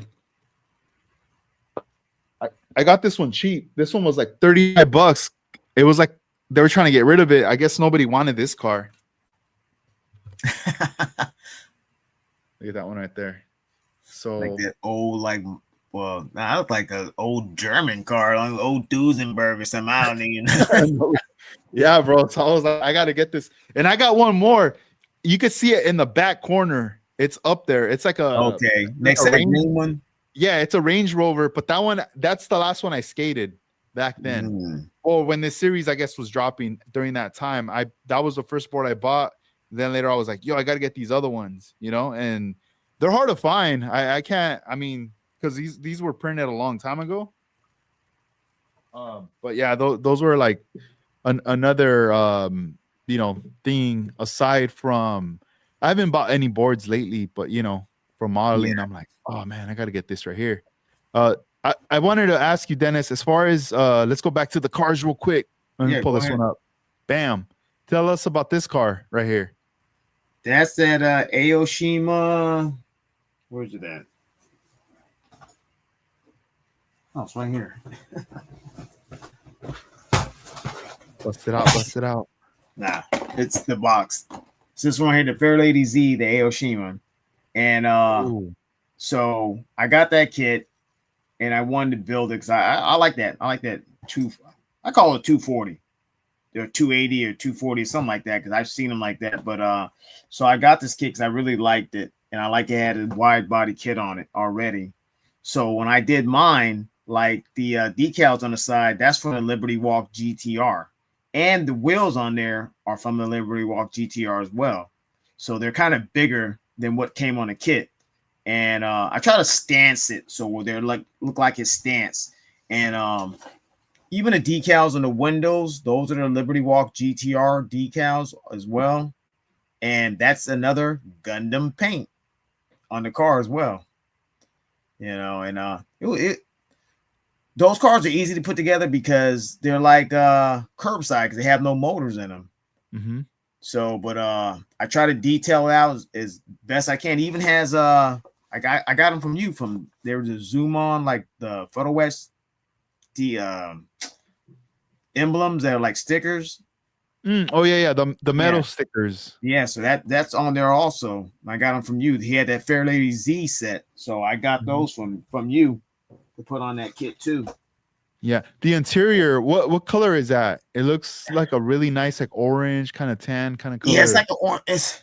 I was trying to get it like that baseball mitt, like you know that orange like baseball mitt looking thing color. I try to get it like that. Like that kind of tan leather, that orange leather baseball look. That's what I try to get it like. Yeah, it looks good, dude. I like it. Yeah, it really stands out right there. It's good when you can work with bare metal foil good because you can see it around the windows how I did and everything. Yeah, so I'm glad I know how to work with bare metal foil pretty good. And then the red roll cage too. I can see a little bit of the red from the I wanted it to pop. I wanted it to stand out in there. So, you know, if I made it brown or whatever, you wouldn't see it. If it's black, it'll look weird. So I wanted it to be red. So when you look, you're like, bam, it sticks out. Yeah. Red complements it because, you know, sometimes you see other cars and they put like a yellow roll cage or a white one, you know, something to stand out. But I feel like the red was like probably the number one good choice right there. Yeah. What award is it? IPMS? What I can't really read the space. Yeah, it's Space Coast IPMS. Yeah, that's cool. Yeah, Space Coast IPMS. Like if you see a little blue thing in the back of it, that the Prelude's sitting on that. That Prelude I got is sitting on that blue thing. Yeah. Oh, dope. And then one of the last photos I have here is your Honda Civic right here, which is another Gundam color. Yeah, hey, you might want to have to build like an RX-7 or something like a Gundam and just bust them out right there, dude. If everything works out right for Christmas, I'm trying to get this because I have it right here. It's a Kshatriya. That's a big kit too, but they made this even bigger one. I'm trying to get as well. That thing you $214, man. The thing is Yeah. huge. I think I sent you a picture. That box is huge, man. It's like I looked at it and it comes fully LED'd already and everything, man. I was like, I'm gonna get that. I'm gonna do it up. Yeah. On this Civic, whose wheels are those? Those are Gavin's. Gavin's. Okay. Yeah. Yeah, those look nice. I like how they're sticking out. Yeah. The So I fence try to up make it there. like the 90s style. Like I seen the cars back in the days. I remember I used to see them all the time. The Nissan, it was the Nissan Sentras mostly back then. They had the 13.7s on them and they had the low Mhm. profiles on them, the 50 series. And dude, Yeah. my cousin had a Mazda 626 and he bought some 13s on there. And dude, I was like, why is the wheels poking out? I didn't understand that front wheel drive cars, the wheels set out like that. Yeah. And because some people build these models and they put the wire wheels on and they're tucking. These cars never tuck them unless you had standard spokes. That's the only way. And they don't even tuck then. And so whenever you have reverse, they just sat out like that. And I love that look, man. So I was like, I got to do this because I didn't see nobody else doing it. And I did it. Now I start to see more and more people do it because, people are like, oh, I remember that style. And they want to do it. So I got these from Gavin's and like he has them in 13s and 14s now, but like I got these. These are supposed to be 15.7s. I was like, dude, these is like 13.7s to me. So I put them on there like that. But now I think I was talking to him about it, but I sent him some pictures of the car before. But yeah, I had that, make it look like that 90s style look, It has like a speaker setup in the back and all that, just like a cruising car. Because back then, a lot of times you just throw some rims on your car and your car is badass. Oh, you got 13s on there. Wow, people flipping out. Yeah. That's pretty cool. Let me right now I'm gonna take the time real quick to plug in a couple shows for you guys. Let's see. Let me put it right here. Bam. All right. So there's a couple shows. These are gonna be for next year, 2026. Man, I was about to say 2025. We got one in the West Coast, but we also have another one in the East Coast as well. So let's plug in the first one in the East Coast. This one's from Rick the Builder Presents Model Cars and Coffee. Sunday, March 22nd, 2026, 9 to 2 p.m. at 312 Gernatz Church Road, Leesport, PA. And let's see here. So this one says here, no trophies or rewards. There will be vendors. Bring many cars you want. So this is more like a chill kind of vibe event. So it's like $10 per person. Children under 12 free. Let me show the flyer. This is the flyer I have right here in hand that I got from him. And I've been putting a lot of these in orders. He gave me a stack of these. I got to meet Rick over at the Acme show. He was there with George with Vision 124. Another thing I want to add, I did see today on Instagram that he posted a photograph of what looks like the venue. I'm not sure if this might be the same show or what, but this hall looked huge. There was lots of tables. It looked big. And I was like, oh man, yeah, dude, it looked dope. I was like, wow. So there's going to be vendors there at that event. There's going to be tons of tables. The venue looks dope. So I'll be mentioning more of the show as time goes on. So, for anybody that's listening that's in that area, just a heads up. And then for everybody else that's out here in the West Coast or close to the West Coast, let's see. Oh, wait, hold on. Before I move on to this one. So George Vision 124 says, yep, Edgar, that's the venue. Cool. Bam. There you go, guys. So Rick the Builder right here, he's having the event. You can always pause this, screenshot it, and let me turn it around. There's more info right here and a picture right there. Boom. All right, cool. So then now going to the West Coast over here. April 25th, 2026 is going to be the first annual Left Coast Scale Classic. That's going to be going down in Ventura County at the Ventura County Fairgrounds right here, as you can see. For more info, go to leftcoastscaleclassic.com. So this event, the theme is mini trucks.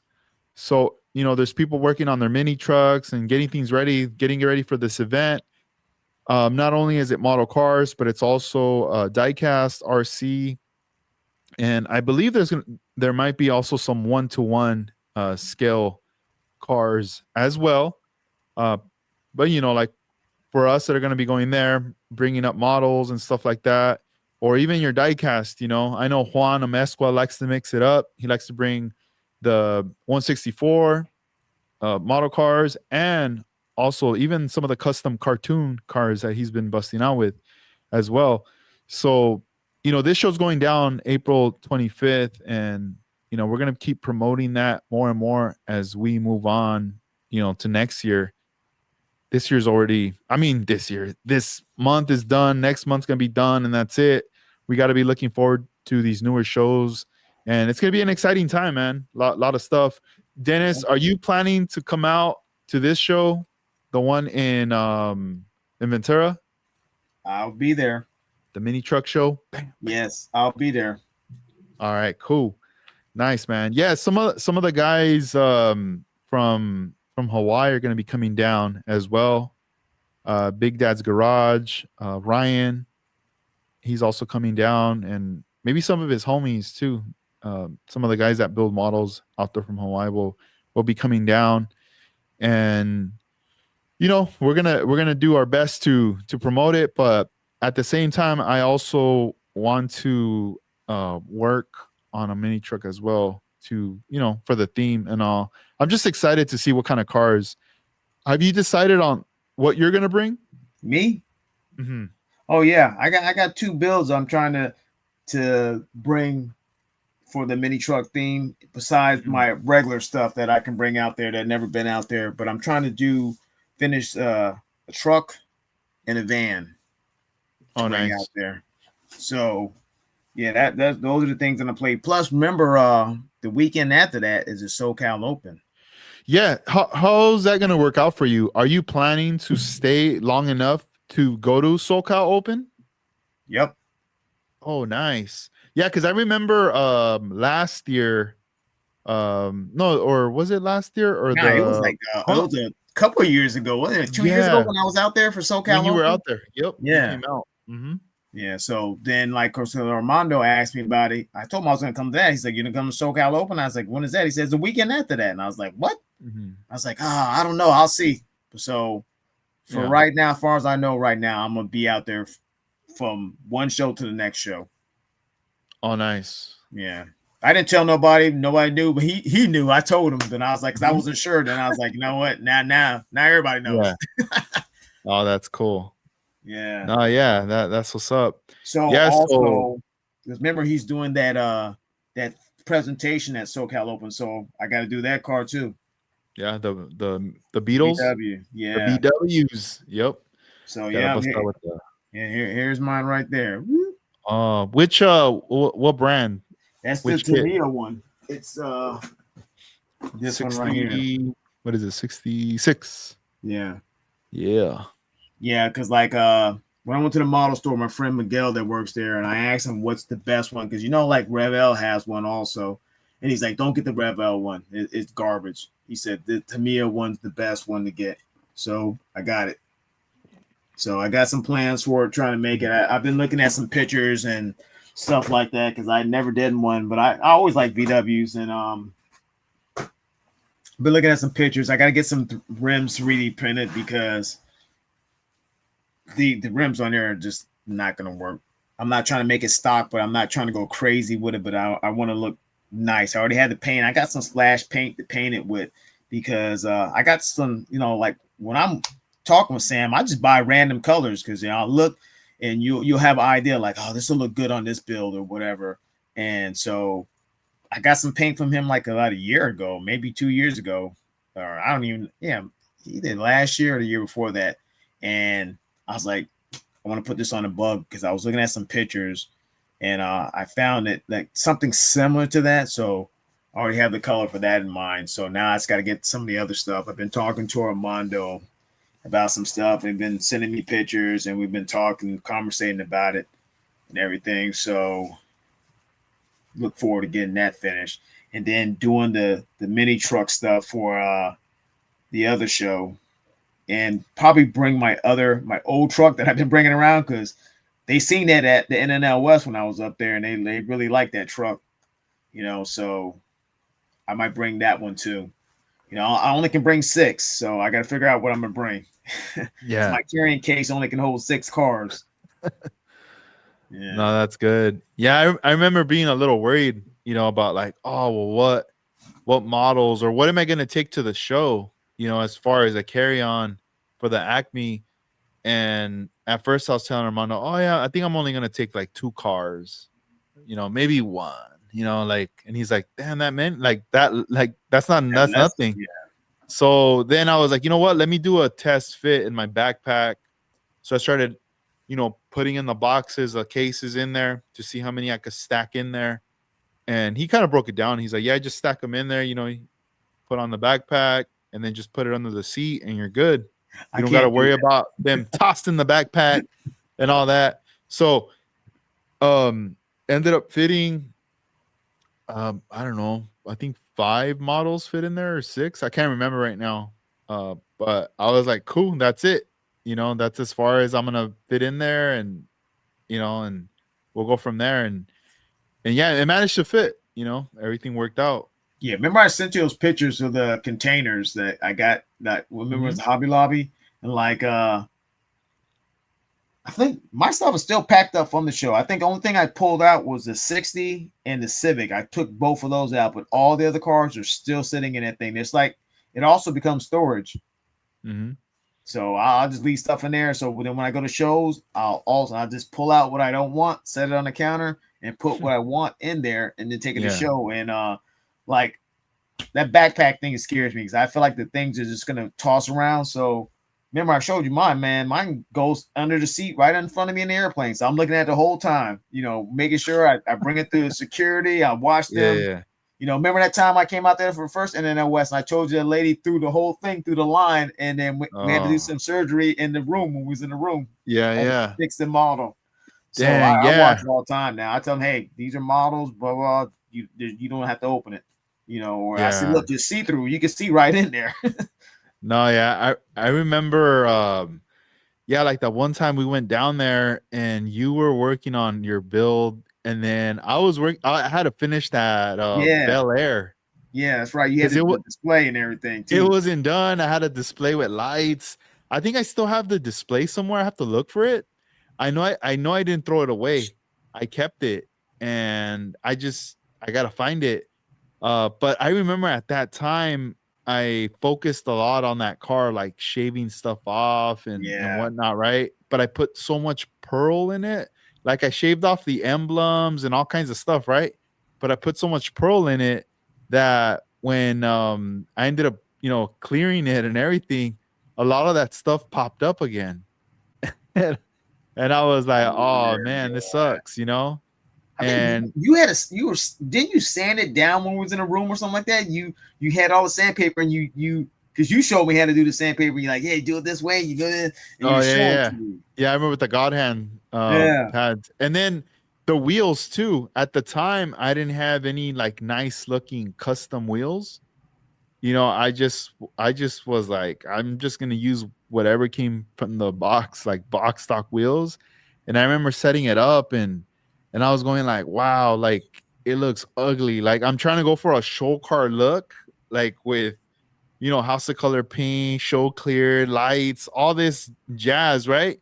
But then the wheels just terrible looking. It's like you buy a nice outfit to go out, and then you're just wearing some jacked up shoes, and it just doesn't flow. And you're just hoping that everybody just makes eye contact with you and never looks down at your feet. Yeah. It's like those funny movies, and they look at you from the top and they start panning down. And they're like, wah, wah, wah. Yeah, dude. I was like, man. And then like the show was done or whatever, and then time passed, and I finally got myself some proper like model house white walls. And around that time, I think I want to say Iceman was selling Cadillac like centers that would fit those wheels. And now I had a really nice custom wheel with like a, you know, the rim and everything, like the centers. And I remember Armando and George Vision 124, they did a presentation and for Dead End.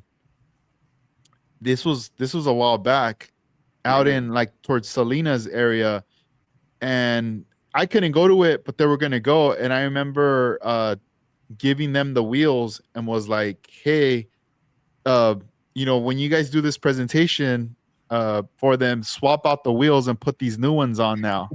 And they put those new wheels on. And finally, like I saw photos and like a video, you know, I started seeing videos and I'm like, oh, there it is. Now I love the way that car looks, you know? So I never got to see the car in person with those wheels, just in videos and like photos. And that was it, you know, because I think that was like a gift, you know, like that was like for me, like as part of the presentation, because everybody else gave a gift and it was like, bam. So I no longer have that car. Oh, okay, I was wondering. I was gonna say, Yeah, I don't have it no more. Yeah, but it was a nice, like I had fun with the car and everything. I learned from it, but if anything, the wheels obviously was like a big one for me. Yeah, that like makes or breaks the car sometimes. The right wheels, and then, you know, like I said, when I go buy parts when we're at the shows, and I try to get some wheels from JPS or whatever, I always like, okay, I need to find these wheels, or as soon as I get the wheels, I'm like, okay, I want to put it on this car. You know, I have an idea I want to put on this car, or it can flip between a couple of different cars, but then I always have I want to put it on this car. But it does make or break the car when you put the right wheels on it or you put the wrong wheels on it. You know, like, oh man, this car's badass. Those wheels just don't look right on there. Something like that. No, you're right, dude. It does happen like that. Let's see. Let me pull up a couple of comments here. This one, this is Ryan from Hawaii. He says we should all get together in between the shows next April, so we have a big podcast collaboration. Yeah, we could definitely kick it. We can make. You remember when we did that before? Happen. I remember we did. It was me, you, Iceman. Remember, it was all of us. Oh yeah, during the pandemic, we did like it was a bunch of us at the same time. Yeah, we could do something, probably even in person too. Exactly. You know, let me see. Then we got another one. This is BNG Ones. He says, "What do you guys think about the red bottom chase cartooned? Do you have any?" Oh, let's see. Is he gonna bust out? Here it is, right here. Oh, let's see. Where'd you get that? I found it in the store. Oh, I was gonna say, because you got it in a bubble case and everything. You know what I just got this case this weekend. This is a Hot Wheels premium case. And I was at the show and I was like, I wonder if that'll fit my cartoon thing. But it's funny, I found like this is from series 1. So these are more rare than the ones that are out now. So these, even though the ones that are now you see everybody showing, this is from series 1. So they made less of these than they did the newer ones. And with this one right here, is like I went to FYE and in one mall way in Tampa, which is 2 hours one way. And I didn't even know they were selling cartoons there. So then I know there's a FYE up here by me. And I told my friend, hey, go check that store out, man. They got cartoons over there. He's the same one I bought the pumps for. He never went. So he never went to the store. So I went to the store and I was walking around. I didn't see the cars. So I was like, all right, let me get out of here. So on the way out the door, they're sitting right there by the door. So I started digging through the whole thing, looking to see if they had anything. And right on the bottom was this red bottom. So I was like, oh my God, I can't believe I found this thing, man. And that's the only one I got. But hang. Yeah. Look at what Juan says in the comment right there. Yeah. Yeah, you see, he says there, that red bottom. Yeah. That's crazy. So that's the only one I got. Oh man, that's a holy grail piece right now. Then there. Yeah, that's why I got that like detector case on there. Yeah. Yeah, I mean it's cool. I mean, you know, why not? I think everything like that should have like some type of chase or something. You know. Yeah, I got a couple of different chases from other different brands. Like I don't have nothing from Hot Wheels, like a Super Treasure Hunt and all that stuff. And I'm like, I don't like those anyway. But like, as far as NO64, Tarmac, and Kaido House. Like I got chases from them. Like Yeah. like the mini GT ones. Like I showed them to you. Like I sent you pictures of. Like I had no mini GT chases, and I finally got 2 of them, and they cost me some money though. But I got them. But they were in the wild, but wild Mhm. store. Yeah. You know, and also like when I was talking about like, so we can talk about it now. Like far as builds next year to bring to the show, whatever. And I forgot, like we were talking earlier, like I have my 63 that it's all chromed out. Like I don't know, it doesn't look like it's chrome from the thing, Oh, but there it's we like, go. We see the shine. Yeah, you yeah, sent me photos, and in the yeah. photos, I'm like, damn, like this is Remember, chrome. yeah, I was supposed to get this is supposed to be done for the Acme show, and then the chrome never came. It came like 2 weeks after the show. So like this is something I want to finish, and like you can see the interior pan, some of it right there. So it's gonna be green and tan. And like I had already started painting the body, but I don't like the way it was coming out. So that's why I bought that whole other 63 when it was at the show to redo it. You know, people might like, why don't you just dunk it? I live in a condo. It's hard to do anything in here. Like I paint my cars in here because I got a spray booth right here, but I can't clear nothing in here because clear gets over everything. And I don't think some people don't understand that or know. They think it's just like the paint, but and clear gets on everything. You just spraying right here, everything in your room is clear. You know, Mhm. you get that mist over it, and then you get that dull shine. So I just have no room to dunk it anywhere. I can put it down there in my unit down there. I actually have some stuff to dunk it in. I did one car and I just never did it again because it's just so messy. And Mm. so I just bought a whole nother body to redo it, but I kept all the parts and everything. Like here's one of the door panels on the side, and like my seats right here. Like if you guys can see it, like it's tan, but you can see the green lines in there.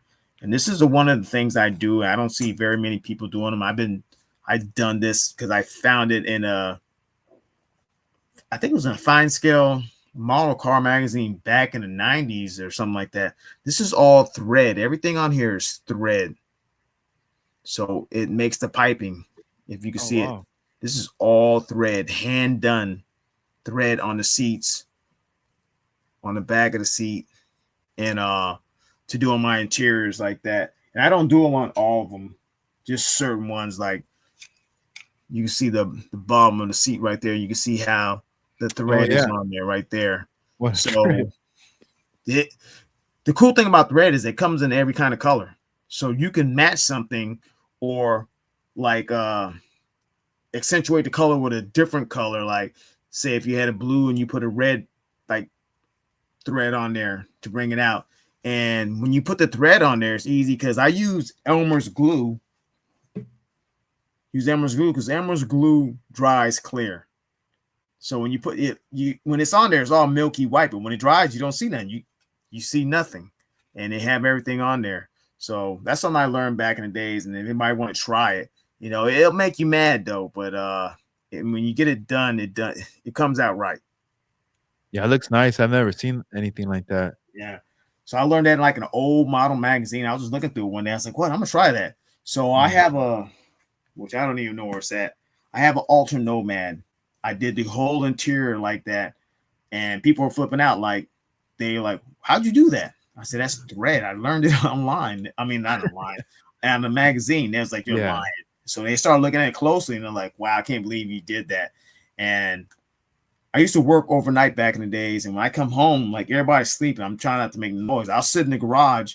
I had a little table in the garage, and I just built models in the garage until everybody got up in the morning, and then I went and took a shower and I went to sleep. While they were all gone all day.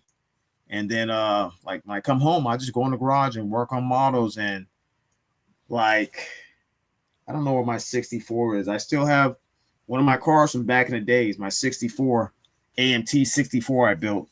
It's somewhere in one of these boxes around here. And you know, like how you were keeping your original models, some of your original models from back Mhm. then. Yeah. And like that 64 is like probably the only one I have from well, actually, no. That Alter Nomad, when that Alter Nomad kit first came out, I think it came out like in the late 90s, early 2000s or something like that. I built that kit, I slammed it, did all this work to it, and I put it in that model store I told you I go to. And I used to go on there and see what they said about it. And then they told me, hey, yeah, some people came in there pretty pissed off. I was like, why? Because they bought that kit. And he said, I told them when you do this kit, it's not gonna look like that. He did everything. They thought all that stuff came in a box the way I did it. So it had 415s in the back. The tailgate, I opened the tailgate. It's first time ever, second time I hinged something, and it's garbage now if you like. But they were mad. They returned the kit because it didn't look like the one I built. Wow. So that kind of made me feel good back then. And like they really liked it. They bought the kit and kind of find out. But he told him, he said, I told you that it's not going to look like this. Mm-hmm. So it was pretty cool to have, you know, something like that happen or whatever. But I did thread on it back then like that. But I don't do them on every kit because not every car has that. But you probably, I guess you could use it as piping because every car has piping on it. Mm-hmm. That's interesting. Yeah, that's the first time I ever see that with the thread. I had never seen that before. Yeah, it works good, man. You know, any color, Elmer's glue, because it looks messy at first, and then when it dries, you don't even see it. You're like, oh man, this is perfect. Yeah, you're like, we're good right there. Yeah, where's that car at? Yeah, you're not gonna sleep now until you find it. Because you know how you put them in boxes somewhere. Like you'll put it in a different car box. Mm-hmm. And then you never see it again. And then you start opening up. Oh, there it is. You know, matter of fact, I think it's under here. Go look for it. Yeah, I need to buy more of the cases, like clear cases to put the models in. Yeah, that's something that I need because that's what I gotta do too. Like I have some back here already with the cars that I finish and stuff like set up, but there's like a couple more cars that I'm gonna be finishing up.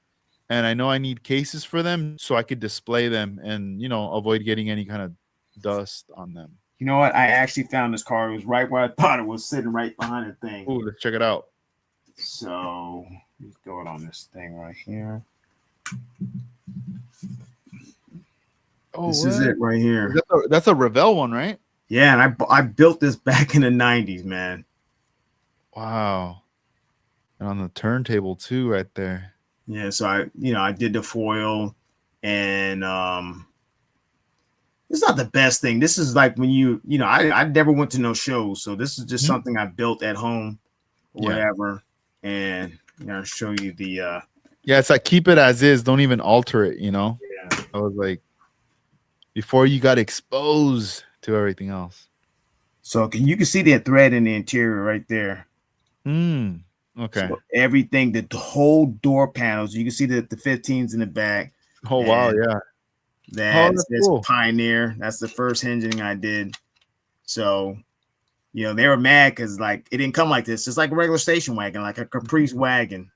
Yeah. So I did all that, but yeah, you can see the thread in there. The whole thing is done.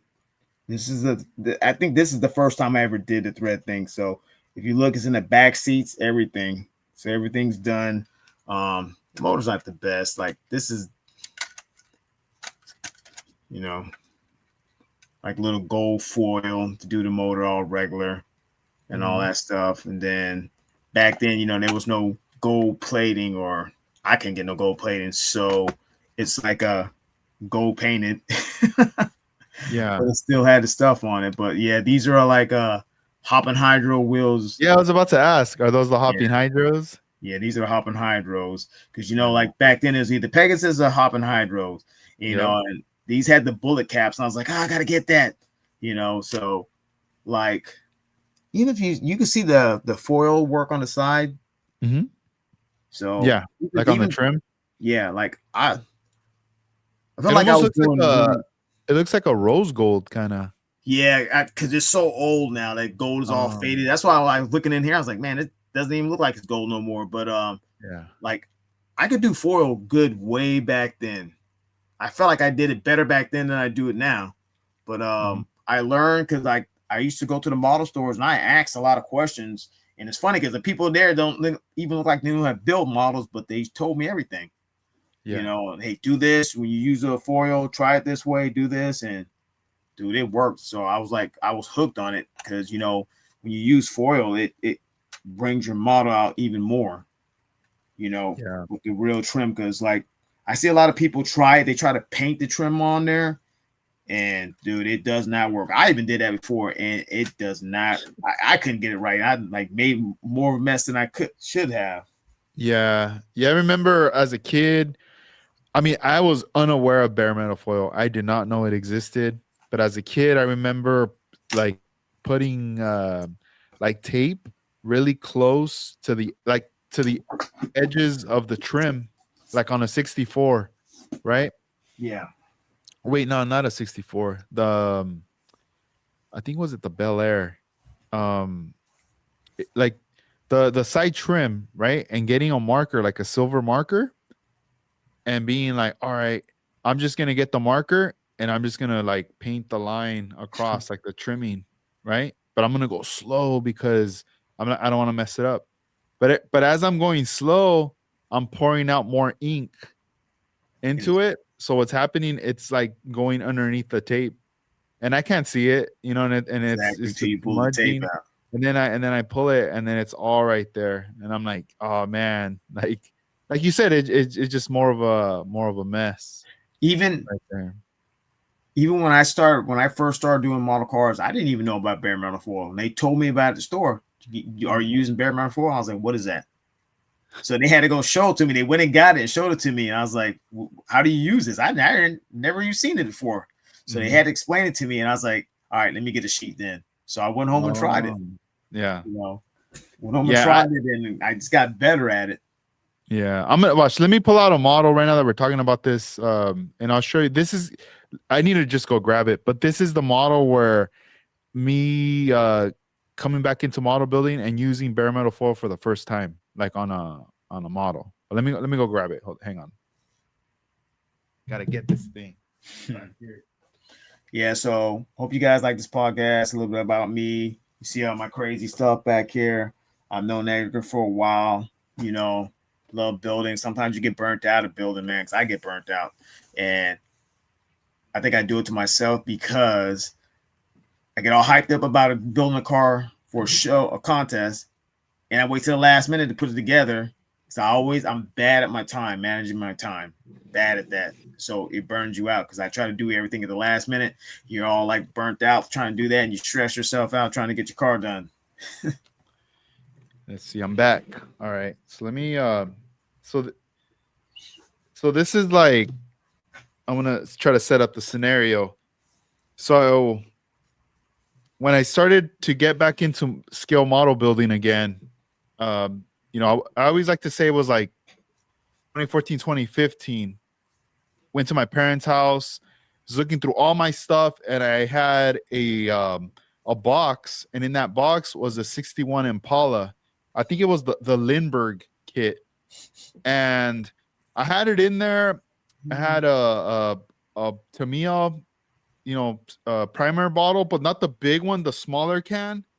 And I think I had like a Boyd paint can in there, and some other like random stuff, right? That was like the last thing I bought when I stopped. So I stopped like early 2000s, like maybe 99 or 2000. I just completely stopped building models because my friends they were done, you know. And when I got back, you know, I saw the model and I saw everything, and I saw an opportunity like, oh, why don't I just get this and start building this? Like, why not? You know, I have it, I'm interested, but let me look on the internet, let me see what else is out there. So I started doing all this research, and I started going on YouTube, you know, and all that stuff. And then finally I end up learning about bare metal foil, like on a video or whatever. And then I started to make a list of things I needed. I went down to the local hobby store. I ended up buying a sheet of bare metal foil, brought it out, and I remember them saying, oh, when you cut this, make sure you use the sharpest blade like a scalpel, right? And I'm like, a scalpel, like a surgical scalpel, you know? So I ended up getting a scalpel and the blades and all that. I don't remember where I got it from, but I ended up ordering that. And then I remember like having my model, and here, let me bring it out. I keep talking about this, but let me bring it out. It's this purple one right here, the 61. So this 61, I painted it with Tamiya rattle can, the primer and the paint in purple, but I never cleared it. There's no clear on this. This is just the shininess or whatever. It's just the actual paint in purple or whatever. So I was like, all right, cool. Now that I have it like this, let me apply the bare metal foil. So I started cutting out like huge sheets, like parts, like pieces, right? Like a huge chunk almost covering the whole like car. And then I'd get the scalpel and I was like, oh, I'm gonna go slow. And I start cutting, then I'd mess up, throw away the whole thing, get another big old chunk. I'm like wasting like the whole sheet, right? I finally like I get it down like the cuts, and I'm like taking my time. And I'm really happy with it, right? I get the sides, I get the back, like all these little areas where I thought, oh, I'm gonna really struggle with or whatever. And then the around the windows, and I stayed up late working on this car. And then I don't know, I just was like, all right, cool, it's done. I ended up ordering these Hopping Hydro wheels in the purple. I think I got these on eBay. They were selling these on eBay, so I got them thinking that they were gonna match the car, and they don't. It's like it's a different purple or whatever. But I thought, oh, cool. Oh, let me show you the bottom actually. And then it's just regular that's silver leaf from Tamiya rattle can. And then let's see, I guess this wheel moves. Oh yeah, this one does too. So you could position it however. And there's parts like up here, there's some chrome parts that go in here. I never glued them on. I think I threw those parts away. It's just a flat black interior. Just flat black, no clear, nothing. The funniest thing about it though is that I even ordered a plaque because I never put a plaque on a model, and I bought a lifestyle plaque and I put it on here. And I mean, you guys would know that there's no way in hell you'll ever see a lifestyle car plaque on a plain one colored car like this in real life. You know, like I'll always leave it on, you know, but in real life that would not happen. You know? But I was like, oh man, like what's up with this build? But yeah, this is just one from that time, 2015, getting me back into it. And it was just rattle cans, solid one color builds. I even lost I think a couple of lights already lost them from the back. And that's it. You know, I kept it in this this is one of the OG AMT cases with the black bottom. I've just kept it here all these years. I very rarely ever show this car.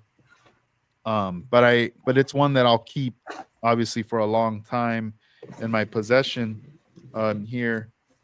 But yeah, it's like builds like that from back then. It's where I go, wow, like where was my mindset at that time, or who did I know at that time? And this is way before I met Armando, you know, Juan, Luis, anybody from Masterpieces, anybody from, you know, Table Scrapers down to Scale, MCBA, like any kind of club that was out there.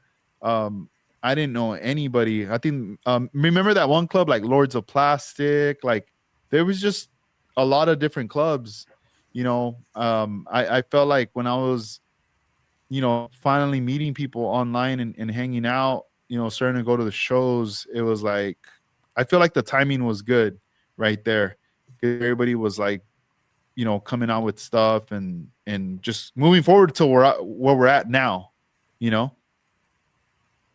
But yeah, I think that like that Ultra Nomad I just showed you, like that's rattle can also too, because I wasn't doing airbrush back then. And remember the paint back then was enamels, so they took like 16 years to dry, but they dry shiny though. Yeah, they're still drying right now. Yeah, they look like that one. I just paused that thing out and it was looking all nice because enamels dry like shiny. Mm-hmm. And it's funny, like you I remember we was talking about, remember I told you I have a 61 like that I did the foil and everything up. And I was looking in the closet of there, and I found one of the boxes, but it's not the one with the one in it. But you're talking about Lindbergh, so then you said a 61 is funny because right there. Oh, that's a convertible. Yeah, I got Yeah. the one I have is the Right hardtop here. in red, but that's dope. I never seen that one before. Yeah, and it has wire wheels on it in the picture. A real car with wire wheels on it. Does it come with the wire wheels on Yeah. that set? Yeah. Oh, They shoot. look weird Okay. though. They look Yeah. weird, but they come in here and so I got this Okay. one. That's the Lindbergh one. I think AMT. Yeah, I see you got the AMT red one. I'm looking at it right now. But Yeah. Lindbergh was the first one that came out with the 61s because the ones I have are the Lindbergh kits, just like this one. And then the AMT came out with it. But check this out. I just pulled this out from the stash. see, Lindbergh. yeah, the big worm car. Yeah, there you go, big worm Big car right there. worm. I just saw it right now. I was like looking. I was like, I know I have it somewhere, and I looked and it was like right there. Yeah. Dang. Let's see. Show me the parts. Let me see. It's hard to see, but yes, you can see the wire wheels right there. See them? Oh yeah. Right on the kit. But they're That's like, cool. they're like, but back then they were like, oh, nice. But yeah. This is the part I'm missing on that one that I just showed you, the purple one. They look like little fins. I don't know what you call that. Yeah, part. they have them on there, but they suck in this kit, man. They're big. They suck. I think at the time I just didn't know how I was gonna put them on or whatever. Like as far as the glue or whatever, they felt like they're huge. So I think I just tossed them. I mean, now I think I'd have a good idea of how to like install them. I'd probably most likely drill in like a tiny little wire peg and drill a little hole and just insert it in there. Kind of like what we do with the side view mirrors. Yeah. I'd probably go that route. Bad though. But yeah, like I didn't have this kit when I was young, but right now that I'm looking at it, it's like, yeah, this is totally the big worm 61 right here. Like if you wanted to do the replica, I guess. The first one I built like that, I built it like the big worm car and everything. Mm-hmm. Like I don't have it anymore, but I built it like that, and it was baby mama drama back in the days, and she tossed that thing out the way. So yeah, it's gone. I came home, it's a trash bag out there. What are you talking about? Where's it at? Past that trash bag. All my models were in it. That thing's gone. Yeah, I was like, oh hell no. Big worm's down. Oh, look at this one. 62. Oh yeah. Dang. I got the hard top up there. I think I got that convertible. I painted it back in the days like a candy blue enamel. Dude, I know you was doing a video the other day about that old magazine. Mm-hmm. And they was using coat hangers. Oh yeah. Dude, that's how we used to do it back in the days, man. I still got mine. Bust out. Let's see. Can put these back. All right, cool. Before I got the show me the coat. Look at him. Oh, he still got it. Oh, you got two of them. That I use. I used to you stick the model right on here, right there. You can widen it out and it'll keep it in place and everything. I got tape on the edges, so that's how I used to do it. So you just put it on there, and that's how I painted it. It's just when I was doing spray can, because when you put the car on there, you can widen this out to keep the car stuck onto the thing. Yeah. So you didn't even have to tape the car onto this thing. All you had to do is widen it out from the inside. The car stuck on there. So that's I still have these. They just sit in the closet. Back in my day in the 1900s, we were stuck. When I used to do this little boy. Here's the lights right there too. Oh, let me see the lights. Let's see. Yeah. Oh yeah. Armando said he had commented. I think I showed it earlier. He said he extended his because when he bought them, he thought they were gonna be big or whatever. But I don't know, somewhere in here, I know he said it in the chat. Yeah, we were talking about it at the show. You can actually buy them taller, but they cost more for some reason. Those shorter ones are cheaper. But wherever he got his from, they were cheaper than the ones I got. Yeah. Oh dang. No, it's pretty Yeah. cool. Yeah, I got to get lights though, man, for sure. But Yeah, hey, man. man, I think it's that time. We're gonna wrap up this Okay. Let's this do it. episode. So let me real quick, everybody. Thank you guys, man. This was cool. I felt like Dennis came out to California and we're hanging out, or I was over at his spot in Florida checking out his stuff right there, and you guys were all coming along for the ride, chilling with us. So that was fun. Um, yeah, it's getting late. I gotta get up super early tomorrow. But It's getting late for you, but it's already late for me. yeah, But man, luckily, I I don't have to know. work tomorrow. That's good. That's good. No, yeah, but this was fun, man. It's been a minute. I mean, doing the podcast together, but we Yeah. chop it up pretty often. So, but it's all good. I know we could go on for more, but it's Yeah. that time. So It's that having time. fun, man. Because we know each other. Like when you do some of the podcasts with other people, you know them, but you don't know them. Me, Yeah. we know each other. We've been together. We've been hanging out. We've been going to places together, No, going to for eat sure. out and all that stuff. Yep. Yeah, so I gotta get some rest. Tomorrow I will be a guest on a podcast too. Oh, So see, I'll be plugging in the on on YouTube and everything, the AMC podcast. But yeah, I'm gonna take off. I'm gonna let you guys go. So let me do real quick little roll call before we bounce out.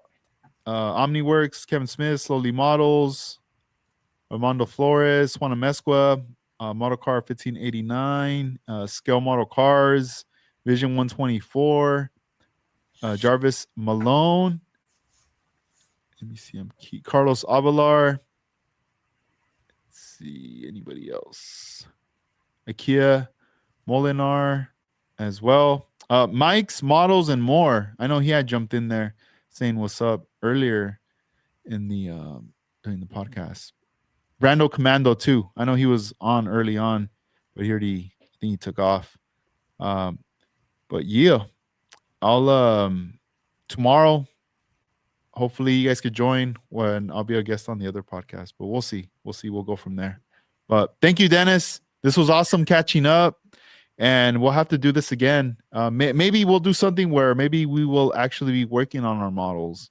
I got to figure it out where I could use one of the other cameras that I have, point it down on my workbench area, and then we could do like a build night yes, or something. When one of the days when you don't work, yeah.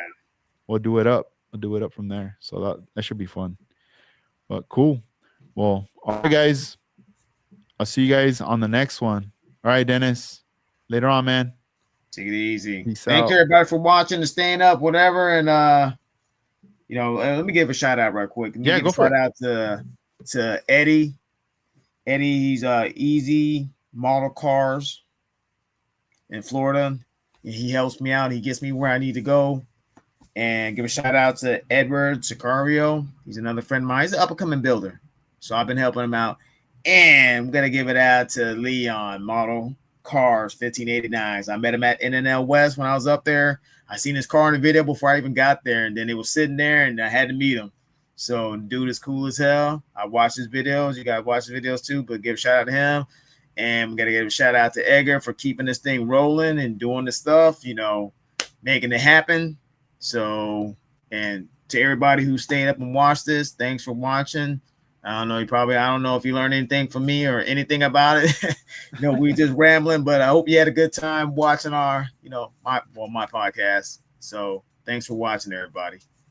Yeah. Oh yeah. And Jarvis. I remember when I was talking about my Civic, I forgot Jarvis was doing that stuff too before I was, like with the Euro looking things like that. Because I keep on forgetting, like I see his stuff, I'm like, oh man, I forget that he was doing that too.